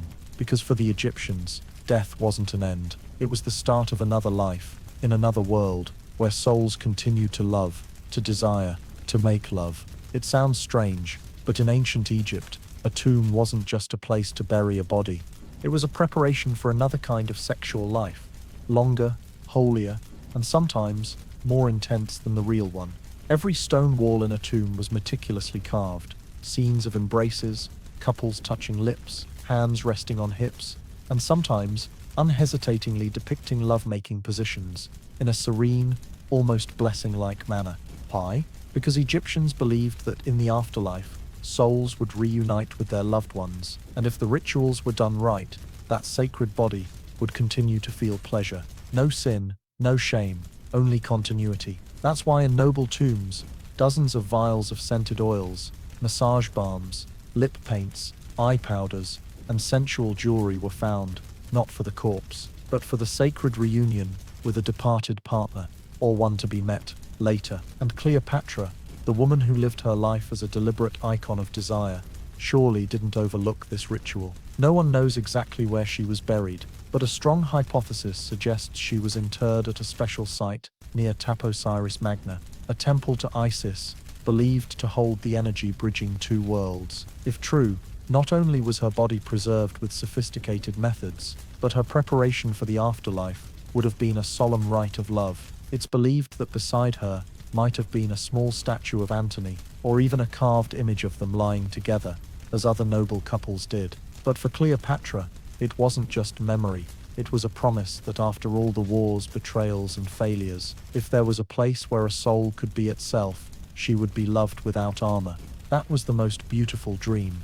Love no longer a tactic, but simply a touch, complete. And in Egyptian burial traditions, papyrus scrolls were found with messages to the lover in the next life. Poetic lines both tender and dramatic. If you die before me, wait. If I die before you, find me. Those words sound like Cleopatra's own. She didn't need paradise. She needed another night. No soldiers, no venomous snakes, no threats from Rome. Just a stone bed, cold but draped in scented silk. Just a soul who once loved her, stepping in, looking at her, saying, "This time no one can tear us apart." And if there truly is an afterlife, you can imagine Cleopatra sitting there, no longer a queen, no makeup, no crown, just true eyes and a true smile, looking at Antony, or any she once loved, laughing, "I've been waiting." And they lie down, not to rule, not to forge alliances, but to love, as if war never existed. In Egyptian funeral rites, priests often recited a passage called the awakening of sensual life for the dead. It wasn't crude. It was a call to revive sacred vitality. So the departed entered the afterlife, not just with memory, but with their full body, desires, and capacity to feel. Cleopatra, once the embodiment of Isis, goddess of love and fertility, would surely have had those words read for her. She didn't depart as a corpse. She departed as a promise. Love doesn't die. It's waiting in the next life to be fulfilled.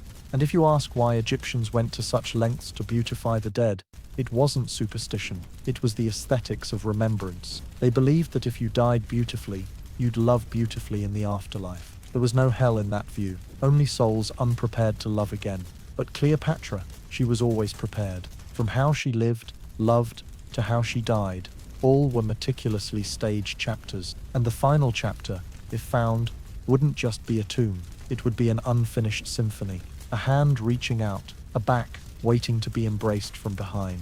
A space where sex was no longer a tool, but magic. In the darkness of dust, where stone cracks and time fractures, Cleopatra might still lie there, unmoving, but not cold, not silent, but full of anticipation, waiting for a soul to approach, to do it again, as if love was never killed, only sleeping, in the tomb, waiting to be awakened, with a touch, light, like a breeze, like a promise, like the start of an ending that never truly closed. But if you think Cleopatra is just a beautiful romantic dream buried deep in a sandy tomb, you've fallen into the very trap Roman history and pop culture set for over 2,000 years, turning a strategic mind into a sensual body.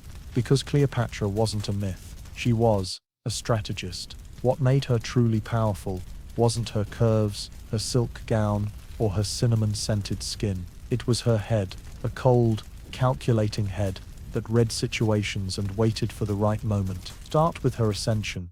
Cleopatra didn't inherit the throne on a silver platter. She fought for it. A woman in a dynasty of male cousins, forced to marry her own brother to legitimize her rule. She faced opposition from all sides, but she didn't rebel. She banished. And then, when Caesar, Rome's most powerful general, entered Alexandria, she didn't appear in court. She arrived in a carpet, a calculated entrance, down to every detail, not for flair, but to send a message: I know your game, and I choose my own rules. Cleopatra didn't seduce Caesar because she fell in love. She seduced him to secure power, and succeeded. From being deposed, she became co-regent, backed by Roman troops, holding her throne for 2 decades. And with Antony, she didn't rush to him when he set foot in Egypt. She made him wait. She arrived on a gilded ship, dressed as a goddess, with lanterns, music, religious rites, turning the meeting into a deification. Antony didn't just meet a woman, he met a symbol, and once again, Cleopatra held power over the stage she created. That wasn't romance, it was politics. She didn't just seduce, she redefined seduction as a diplomatic strategy. Throughout her reign, Cleopatra wasn't just a well-dressed queen, she directly commanded trade fleets, issued tax decrees, worked with scholars at the Library of Alexandria, and built her own intelligence network. Romans feared her not because she made love, but because she thought, and that was scarier than anything. Remember, Rome wasn't short on beautiful women, but Rome couldn't handle a woman with strategic thinking who dared to act. Instead of waiting for invasion, Cleopatra allied first. Instead of weeping over betrayal, she planned her retreat. Instead of clinging to life, she chose to die at the right time. Not one of her decisions was impulsive, not even love. That's what set her apart. And that's what people tried to deny. They couldn't bear that a woman, Eastern non-Roman, not of legitimate lineage, was capable of running a kingdom, maintaining peace and economy, while Rome was in chaos from civil war. They needed her mythologized as a sexy fairy tale everyone loves to retell. But Cleopatra wasn't a fairy tale, she was real, with real strategies and real consequences. She didn't fail because she foolishly loved the wrong man. She failed because she faced a Rome desperate for an excuse to swallow Egypt. Whether she loved Antony or not, her death was sealed the moment Rome realized she was smarter than they could control. And when a smart woman is distorted by a male power system, they don't kill her with swords. They kill her with words like seductive, treacherous witch, harlot. They rewrote her, stripping away each layer of strategy, each political choice, each governing decree, replacing them with sharp eyes and a sheer gown. But dig into the right records, and you'll see Cleopatra was one of the Ptolemaic dynasty's most effective rulers. Under her, Egypt was stable, its cities flourished with culture, education, and trade. No beauty could do that, only strategy. And if she used beauty, it was just one tool in her arsenal, no different from a sword, a law, an alliance. Cleopatra, ultimately, wasn't mysticism. She was the product of a mind misunderstood for too long. And if anything needs uncovering from her story, it's not the love triangle with Caesar or Antony. It's our perception of women in power. Cleopatra didn't die for loving too much. She died for being too dangerous to those who couldn't accept a female strategist smiling on the throne. And today, she's still dangerous. If we start understanding her right, perhaps that's why everything truly Cleopatra, the raw, the real, what could make us see her clearer, was erased, or hidden, or suspiciously lost. The untold stories of Cleopatra don't lie in libraries or museums. They lie in the gaps, where reliefs were smashed, papyri burned, statues half defaced and recarved with anonymous faces. Cleopatra kept a diary. This is briefly mentioned in scattered notes by Alexandrian scholars, a private chronicle, not for state records, but a strategic journal where she recorded observations, analyses of Rome, Caesar's reactions, Antony's behavior, without soldiers by his side. Those manuscripts, legend says, were kept in the Serapeum Library, a branch of Alexandria's Great Library. But after Octavian's conquest, it was burned, and what survived no longer bore Cleopatra's name. The question isn't, did they exist? It's who decided they shouldn't exist anymore. A relief at Cumambo, once a temple to Sobek and Hathor, depicted a queen in a serpent-bordered robe, standing beside Thoth, god of knowledge. Based on its date, size, and carved language, many scholars believe it was Cleopatra. But in the 1st century CE, the queen's face was chiseled off, replaced with a featureless, expressionless, personalityless face. No longer Cleopatra, just some female figure. We didn't lose Cleopatra to time. We were made to lose her.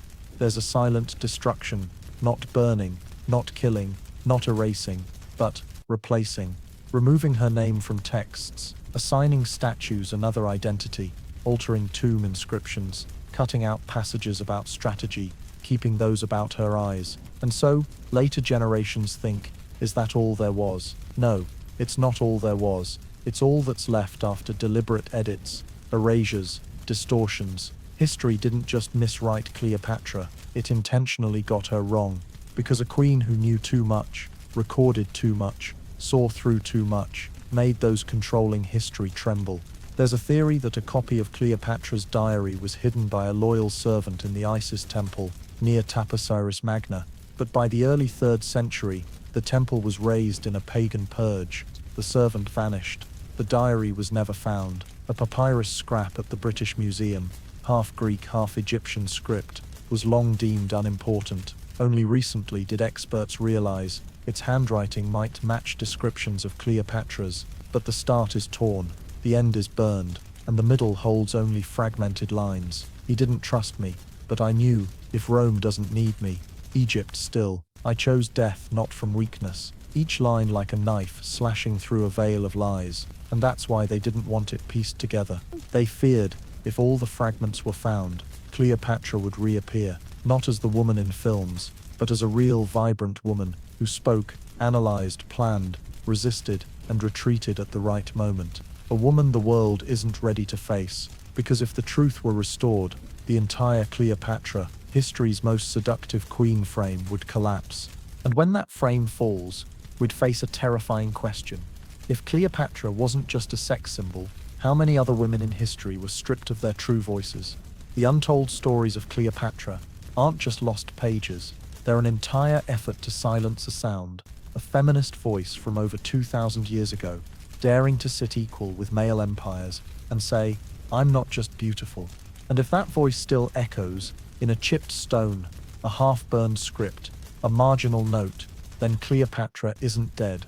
She's waiting to be retold, not in glittering films, but in the cut-off lines, the untranslated pages, the crossed-out images. Because what was erased speaks the truest about someone who scared people so much they had to smash everything she left. And now, after all we've read, understood, and traced, the question isn't, who was Cleopatra? It's, why were they so afraid of her? Perhaps the answer lies in the simplest thing, often overlooked. Cleopatra was too alone. Not because she wasn't loved, but because no one had the strength to stay after loving her. Those who came to her, Caesar, Antony, the era's most powerful men, were drawn into her orbit, like small planets around a sun. And then, they either burned out, or fled, or died. But Cleopatra remained, living on, ruling on, writing on, lying alone after each affair ended like a deal. People imagine Cleopatra's bedroom as a fiery, enchanting, tactical place, and it was. But they never ask who's left in the room when the last candle goes out. No one, just her, alone, staring at a ceiling painted with Egyptian stars, closing her eyes, silently becoming the queen again. No hand to hold, no warm breath by her ear, no full night's sleep. Cleopatra spent her life controlling everything, from economy to politics to desire, but she could never control the loss after pleasure. When people left, they took a piece of her, and she had to replace it with power, new plans, another political meeting. Love, for her, was never a refuge. It was a battlefield, and battlefields, even when won, leave wounds. After each night of passion, when moans faded, wine cooled, gowns fell to the cold stone floor, Cleopatra didn't lie there as someone just loved. She lay there as someone who'd signed a treaty, already calculating what to do if the other side turned. No one loved her without suspecting her. No one lay with her without feeling tested. And she, with her sharpness, knew this better than anyone. She accepted it and asked for no more. But the cost was a wordless loneliness, not from lack of company, but because no one stayed for the real her, bare, fragile, exhausted, without makeup, without mythic glow, just a woman who sometimes sighed, who needed an embrace without calculation. And the bitter truth, she wasn't allowed that. Not just because she was a queen, but because she was Cleopatra. The woman everyone wanted to conquer, but no one dared stay with once they'd reached her. The woman the world found alluring, but no one dared look at when she was tired. Perhaps that's why Cleopatra always wore a perfect mask, always scented, always made up, always in the right light, the right angle, the right breath. She never let anyone see her offbeat, never fell asleep, never said I miss you, because she knew, if she did, she'd lose control, and she'd lose the game she'd built. So she chose lucidity. But lucidity meant solitude. Cleopatra knew this early, and she accepted it as part of the price for being the ancient world's most powerful woman. One night, according to an old maid named Neferura, she sat for hours by a window overlooking the Nile, saying nothing, no makeup, no lamps, just moonlight. When a servant asked if she wanted wine, she shook her head. When asked if she wanted someone to talk to, she said only, "No one can talk to a shadow used to hearing its own heart." It sounds dramatic, but it was real, because sometimes, the brighter you shine, the more you hide in your own darkness, to avoid breaking under the world's gaze. Cleopatra, the woman who captivated the world, was the one no one truly dared hold when she needed it, and after each lovemaking, when her partner slept or left, she returned to herself, alone. No one fully understood. No one reached her. No one stayed. And perhaps she never truly wanted anyone to stay, because she likely knew the closer something got, the easier it became a weakness. And weakness she couldn't show, not with Rome watching, not with the throne unsteady, not when she couldn't let go. So, if anything makes Cleopatra greater than all the titles history gave her, it's this. She survived a loneliness no one dared face. She turned it into strength, into pride, into part of her power. But deep down, still a woman, after each night of passion, still sighing, turning to the wall, thinking, if only someone just held me, not because I'm a queen, but because I'm me. But she didn't ask for it, because she knew no one was brave enough to do that, and survive. Cleopatra, mighty, but the one who best understood, true love was a luxury, even someone with everything couldn't hold. But from there, an unavoidable question arises, blunt, and with nowhere to hide. Who was the real Cleopatra? Not the symbol, not the rumors, not the imagined faces in films or reliefs, but the real woman, of flesh, blood, heart, and choices. We know she spoke 9 languages. We know she ruled Egypt for over 2 decades, in the Mediterranean's most chaotic era. We know she could wield sensuality as a strategic language, yet managed a complex economy and held power against male empires. But beyond all that, who was Cleopatra when the crown was off, when the stage lights dimmed, when lovers left, and she was alone with herself? Perhaps the real Cleopatra was the woman who diligently wrote political diaries, while the world spoke of her as a beauty with full breasts and a honeyed voice. The one who silently heard of Roman armies approaching, then sat studying maps, marking positions, planning retreats, while the streets buzzed that she's preparing a new gown to seduce Antony. The real Cleopatra was the one who woke before sunrise, sat alone in a prayer room, silently asking Isis, "What more must I sacrifice today?" While outside, people thought she slept till noon on silk with rose scents and wine. The real Cleopatra was never allowed to be weak, because one collapse and everything would crumble. No one could replace her, no man behind the powerful woman. She had to be herself, always herself, even when exhausted to the bone. People often ask, did Cleopatra truly love Caesar? Did she love Antony? But perhaps the right question is, was Cleopatra ever allowed to love like an ordinary woman? And the answer might be no, because she wasn't an ordinary woman, and she didn't live in a world that allowed it. The real Cleopatra chose victory over being loved, chose reputation over tenderness, chose to steer history over being pampered by it. And that's why she was misunderstood, flattened, reduced to molds. People found easy to tell, hear, nod to, a sex symbol, an Eastern muse of empires, a romantic figure in history. But the real Cleopatra was a rule rewriter, silently, with iron will, and a belief that if no one gave her the right to exist as herself, she'd carve that place, even if it meant dying to keep it. The real Cleopatra isn't the image in costume dramas, not the kohl-lined eyes or backless gown, but a deep gaze smiling when others panicked, stepping back when seemingly surrounded, choosing the right moment to retreat, to die, to become legend. She wasn't mythologized because someone crowned her. She became legend because she controlled how people would tell her story, even in death. She let no one choose her ending, and perhaps the real Cleopatra was the woman who faced herself, in light and shadow, and rejected nothing. People can argue forever about her looks. Was she as beautiful as legend, as seductive as paintings? But all that misses the vital truth.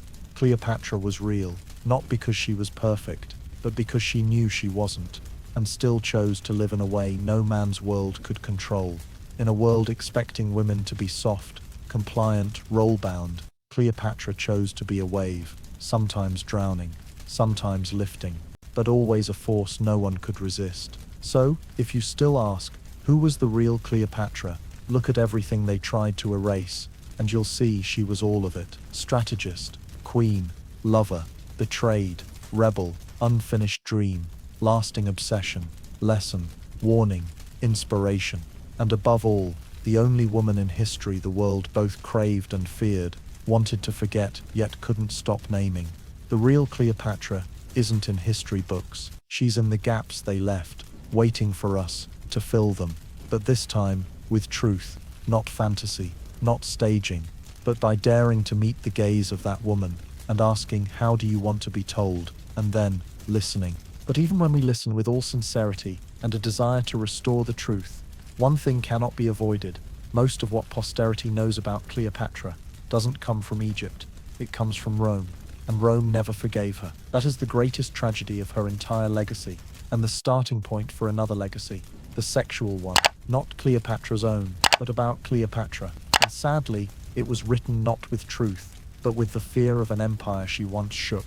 Look at Roman histories, from pens like Plutarch, Cassius Dio, Suetonius, and you'll see a Cleopatra, crafted not as a rational ruler, but as an Eastern sorceress, skilled in seduction, lascivious, enchanting, and poisoning Roman men with beauty and sensuality. In their eyes, she had no policies, only perfume, no vision, only a bed, no reason, only breasts. And the irony is, the more they portrayed her as a sexual threat, the more they unwittingly affirmed her true power. Rome, the empire that made the world tremble, feared a woman so much, they had to make her look like a courtesan. A high-class, educated, clever courtesan, but still, a courtesan. Because in Rome's mind, women were either wives or whores, and if a woman didn't fit their moral mold, the only way to neutralize her power was to turn her into a talking sex toy. With Cleopatra, they did exactly that, and worse, they succeeded. The sexual legacy of Cleopatra spread like poison, not just in Europe, but worldwide, through centuries. She was repainted, replayed, retold, with familiar focal points. Lips, eyes, slender thighs, sheer gowns, scents, lovemaking, that made Caesar forget the Republic. No one spoke of how she saved Alexandria from famine by cutting taxes for farmers. No one recalled her negotiating a trade deal with Cyprus. But everyone knew, or believed, she could drive any man mad in one night. That's how Roman history punished a smart woman, giving her a title no one dared openly reject, but no one truly respected. And from there, a warped memory was sustained, because a sexual legacy always outlives a political one, especially when it serves men's imaginations. Rome didn't let Cleopatra die as a queen, they let her live forever as a chess-playing sex tool. Harsh? Read the Roman texts again, especially the parts about her and Antony. Antony wasn't seen as failing for his ideals, but for being too enamored with an Egyptian woman. Caesar wasn't deemed weak, but unable to resist an Eastern love trap. Sex, for them, was the perfect excuse for political failure. And Cleopatra, the living proof of that excuse. Was it unfair? Yes. Toxic? Very. But it also shows one thing. Cleopatra made Rome tremble, not because of her body, but because of how she controlled others' imaginings of her body. And that, more terrifying than any army. A woman daring to make herself a myth, in a way her enemies couldn't control, kept Rome on guard forever. So, Cleopatra's sexual legacy isn't just a product of distortion, it's also a product of impotence. Rome couldn't defeat her in reality, so they had to win through storytelling.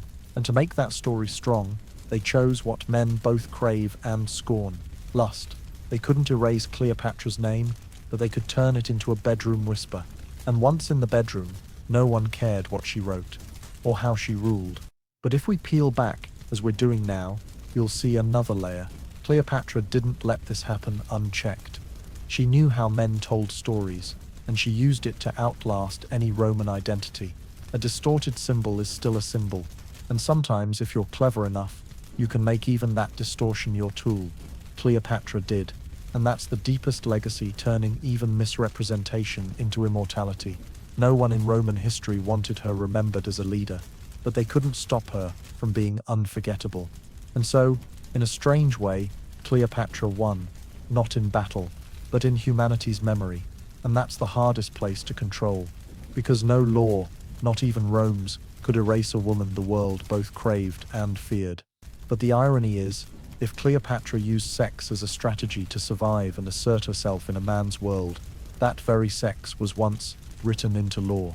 Yes, sex wasn't just private in Cleopatra's world, it was part of court politics, a political mechanism, a system for distributing power, order, and even loyalty. In the Ptolemaic dynasty, rooted in Greek culture but ruling Egypt, sex was never separate from politics. Incestuous marriages between siblings weren't from a lack of options, but a way to lock power within the family. And it wasn't just marriage. Sexual relationships, with the right person at the right time, could reshape court structures. A concubine favored by the king could become a queen mother if she bore a son. A sex slave could become an advisor if she served well and timely. And records of Cleopatra show she not only understood this, but refined it to perfection. She turned sex from a shady power game into an unspoken law in her palace. Who was allowed into her bedroom, whether as lover, political ally, or mere ritual sacrifice, was repositioned on the power map. The bedroom was no longer private. It was a battlefield, a negotiation table, a coronation. And Egyptians, who saw sex as a sacred part of life, found this unremarkable. They believed the gods created the world through copulation. They saw procreation as the highest form of cosmic balance. The goddess Isis, with whom Cleopatra always identified, was the archetype of wife, mother, and ideal lover. In religious rites, priestesses were chosen to offer themselves to deities, not as sensuality, but as a political religious act, to maintain the bond between heaven and earth. Cleopatra, grasping both Egyptian and Greek cultures, bridged these traditions by mastering them. She didn't let men define what sex was. She rewrote its definition. Caesar, when he slept with her, wasn't just a lover. He was signing a soft alliance, where Egypt kept sovereignty in exchange for strategic loyalty to Rome. Antony, carousing with her on a gilded ship, wasn't just swept by beauty. He was entering a deification ritual orchestrated by Cleopatra. So, the nights of passion Roman histories mocked were rare moments when Cleopatra did politics with a tool no one else dared use: her body. But unlike modern views of it as submission or loss of dignity, Cleopatra turned it into a declaration of sovereignty. She owned her body like a territory, and when someone wanted to enter, they had to pass through her rituals, her rules, her will. Sex, when written into court law, was no longer dirty or private. It became an extension of royal authority, and that's why Cleopatra's enemies, especially Rome, were so horrified. They couldn't stop her from conquering men, nor control how men willingly threw away honor for her. They couldn't fathom why a woman, with a few touches, a few glances, could make a general turn against an empire. And when they couldn't explain it, they mocked. They wrote history with sarcasm. They turned seduction into sin, the bedroom into debauchery.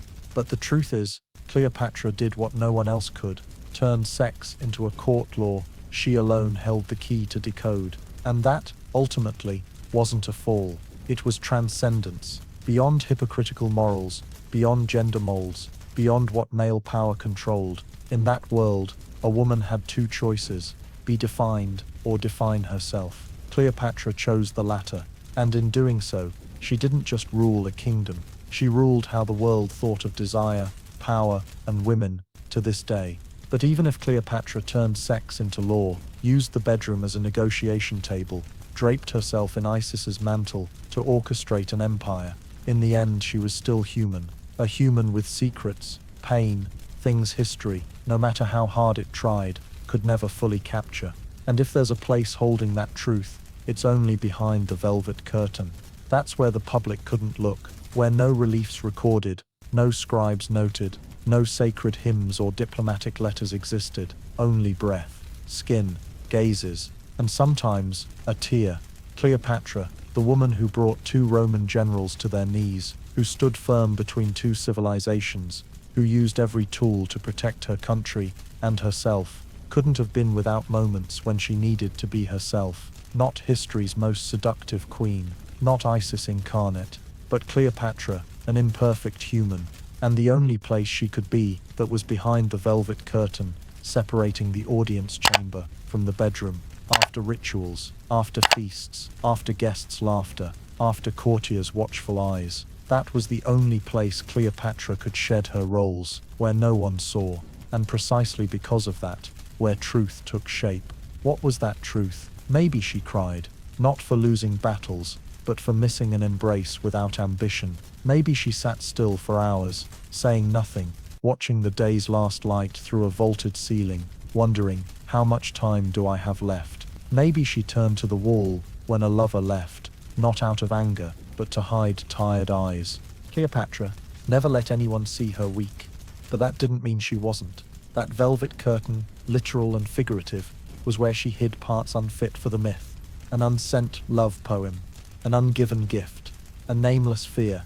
She lived under scrutinizing gazes, existed as a symbol that had to always be right, beautiful, seductive, victorious. But who could bear that for a lifetime?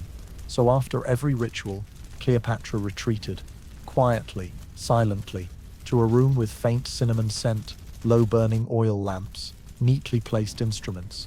There, she didn't read financial reports, didn't plot alliances, didn't set diplomatic traps.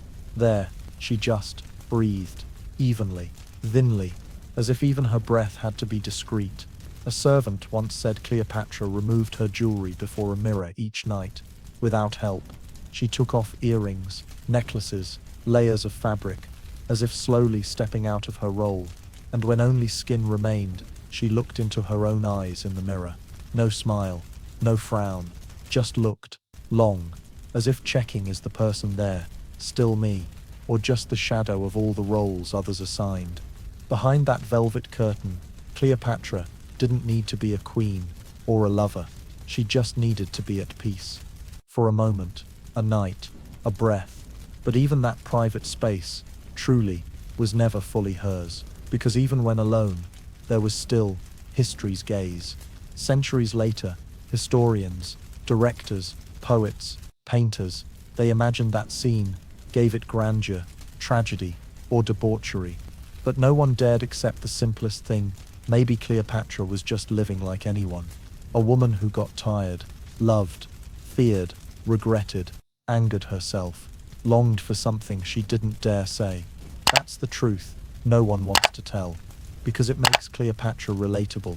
And myths aren't allowed to be relatable. Myths must be distant, beautiful, untouchable.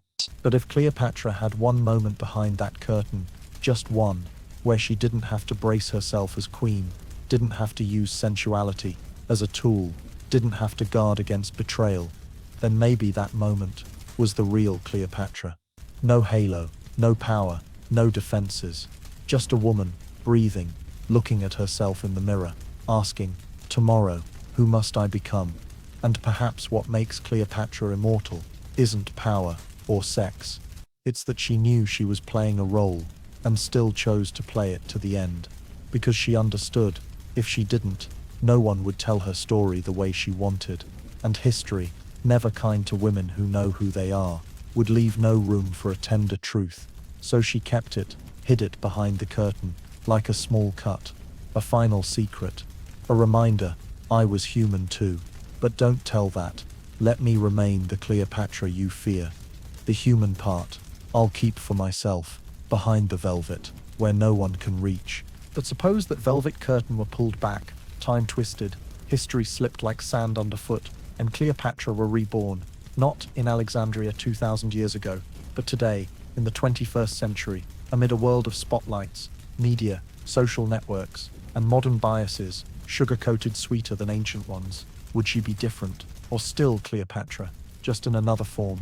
Imagine her born into a Middle Eastern tycoon family, schooled in Switzerland, fluent in 7 languages, with a PhD in geopolitics, her face dubbed by media as a mix of Gigi Hadid and Amal Clooney. The press would call her a new feminist icon, sharp, seductive, dangerous. But even in a modern world where women can vote, teach, hold office, someone like Cleopatra would still be suspect. They'd call her too ambitious, too controlling, unfeminine, or conversely, climbing with her looks. If she posted a photo in a shoulder-bearing dress on Instagram, thousands of comments would split, one side praising, the other sneering. If she spoke at the UN, memes would compare her to a movie character. If she dated a politician, they'd call it a power imbalance or strategic PR.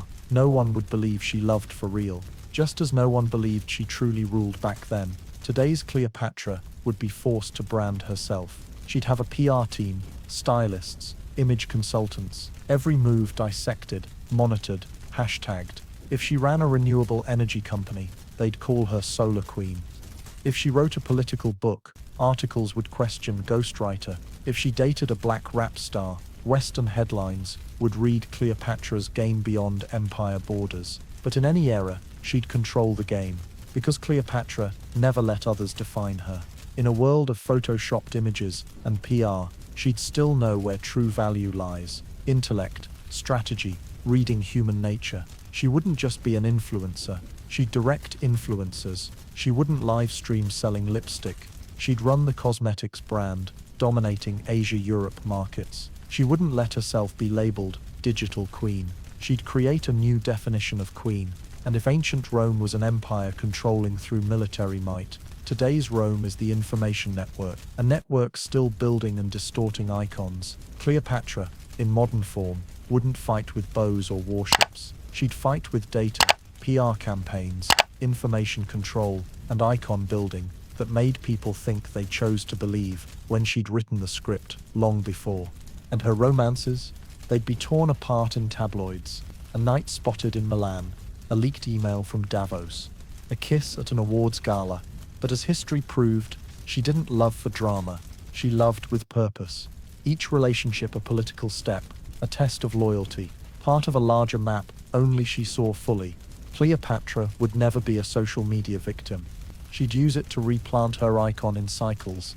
Just when people thought they knew her, she'd reappear in a new guise, like when she emerged from a rolled carpet, stunning Caesar. And if attacked, scandaled, cancelled, she'd retreat to a private place, vanish for a while, then return, stronger, more mysterious, more fearsome, because Cleopatra never lost the way others wanted. So, would 21st century Cleopatra still be a sex symbol? Maybe. But she'd be a sex symbol running a central bank, gracing Time magazine with the headline, "When seduction isn't a ploy, but strategy." Sitting on a talk show while signing immigration decrees, caught by paparazzi dining with a tech billionaire while discussing green energy backstage. Cleopatra, in this era, wouldn't be loved more, but she'd still make the world unable to stop talking about her. And maybe that's enough for her, because Cleopatra never needed forgiveness, never needed to be understood correctly. She needed one thing: not to be forgotten. And if the modern world has a fear, it's this: a woman who's beautiful, smart, and doesn't care what others think, yet knows how to live forever in collective memory. Cleopatra would do that, as she did, only now, with Wi-Fi. And all of us, whether team love or team hate, would have to hit follow, because not following wouldn't escape her either. Cleopatra, buried under sand, distorted by Roman history, smothered by gender biases, and wrapped in somewhat garish cinematic images, still endures, not as an ancient figure, but as an idea, a deep scratch in humanity's collective memory of female power, sex as a strategic tool, and the immortality of those who dare rewrite their own stories. You may not recall her birth year, you may not know how long she ruled, but you know her name, you picture her eyes, you have a vague sense she's dangerous. That's Cleopatra's immortality, not existing in official histories, but in others' minds. And there she's still alive, the way she wanted, a symbol that doesn't need to be right to be believed, doesn't need to be real to make people tremble. For 2,000 years, Cleopatra is the story the world keeps retelling and never gets right, but that very inaccuracy makes her eternal, because each time she's told wrong, her name is spoken again. And so Cleopatra isn't forgotten like countless other queens. She lives in films, music, literature, internet memes, discussions on feminism, sex, distorted history. Wherever the question arises, can a woman be both seductive and powerful? There's Cleopatra's shadow. Wherever debates rage over female images in pop culture, she's listening and smiling faintly, because she knows they still can't break free of her. Even when someone tries to deny her, calling her overhyped or Hollywood's victim, that denial proves one thing: Cleopatra still does what she always did best, exist beyond control. No one controls memory. And Cleopatra is the most stubborn kind, unclear, yet unerasable, like a scent you can't name, lingering on your collar. So, if someone asks, how did Cleopatra die? The truest answer is, she didn't. Her body may have turned to dust, but her story hasn't. And because Cleopatra never let others rewrite her life without leaving traces, she sowed seeds in history as questions, symbols, theories, myths, letting them grow in every retelling generation. Cleverly, she trapped history in her own game. Each attempt to reshape her image repeats Rome's mistake, seeing her through desire, through power, then fearing that very image. Cleopatra doesn't need to be reconstructed correctly. She just needs to never stop being told, and that, she's achieved. In humanity's mind, Cleopatra isn't just Egypt's queen, she's the emblem of every woman misunderstood, misnamed, loved, for the wrong reasons, feared for the right ones. Cleopatra stands for the ability to shift a narrative, not with violence, but with control over language, image, pleasure, the embodiment of the truth, that some don't need forgiveness, just to live true, even if it unsettles the world. If Cleopatra lives on in our minds, it's not because she was perfect, but because she never apologized for being imperfect. She dared to love, to scheme, to use her body as a political territory, to keep her tenderness behind the curtain, and to die her chosen way, so no one else could write her ending. So, this isn't a farewell. No one can write the end for someone like Cleopatra, because even when you think her story's over, she's still there, in an unexcavated statue, an undecoded script, the eyes of a girl who just read a book and wonders, could I be like her?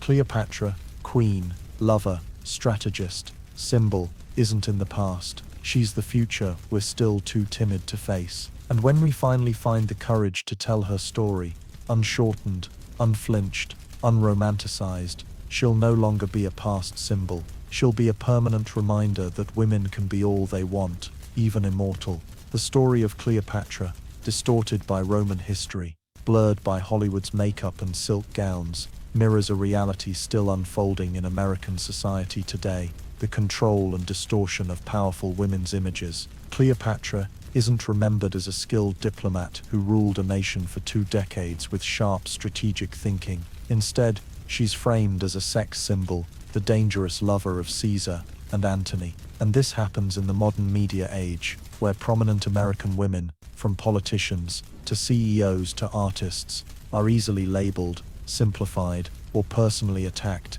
instead of fairly judged by their abilities. Just as Cleopatra turned the bedroom into a political battlefield, modern women are forced to wield their image, voice, and emotions as strategic tools, not because they want to, but because they must to survive in a society not yet ready to accept power and femininity combined. From her erasure in official records to hiding her true self behind a velvet curtain, it all shows smart women are often seen as threats when they control their own narratives. The lesson here is, if American society wants true equality, it must start by listening to women tell their own stories, not rewriting them through a male power lens. Cleopatra reminds us, whoever controls the story holds the power, and it's time for women to hold the pen. If you see Cleopatra's story as not just history, but a powerful reflection of today, hit subscribe to keep exploring the forgotten truths of history. Thank you for listening, and see you in the next video. where another woman dared to challenge the world with her intellect and allure.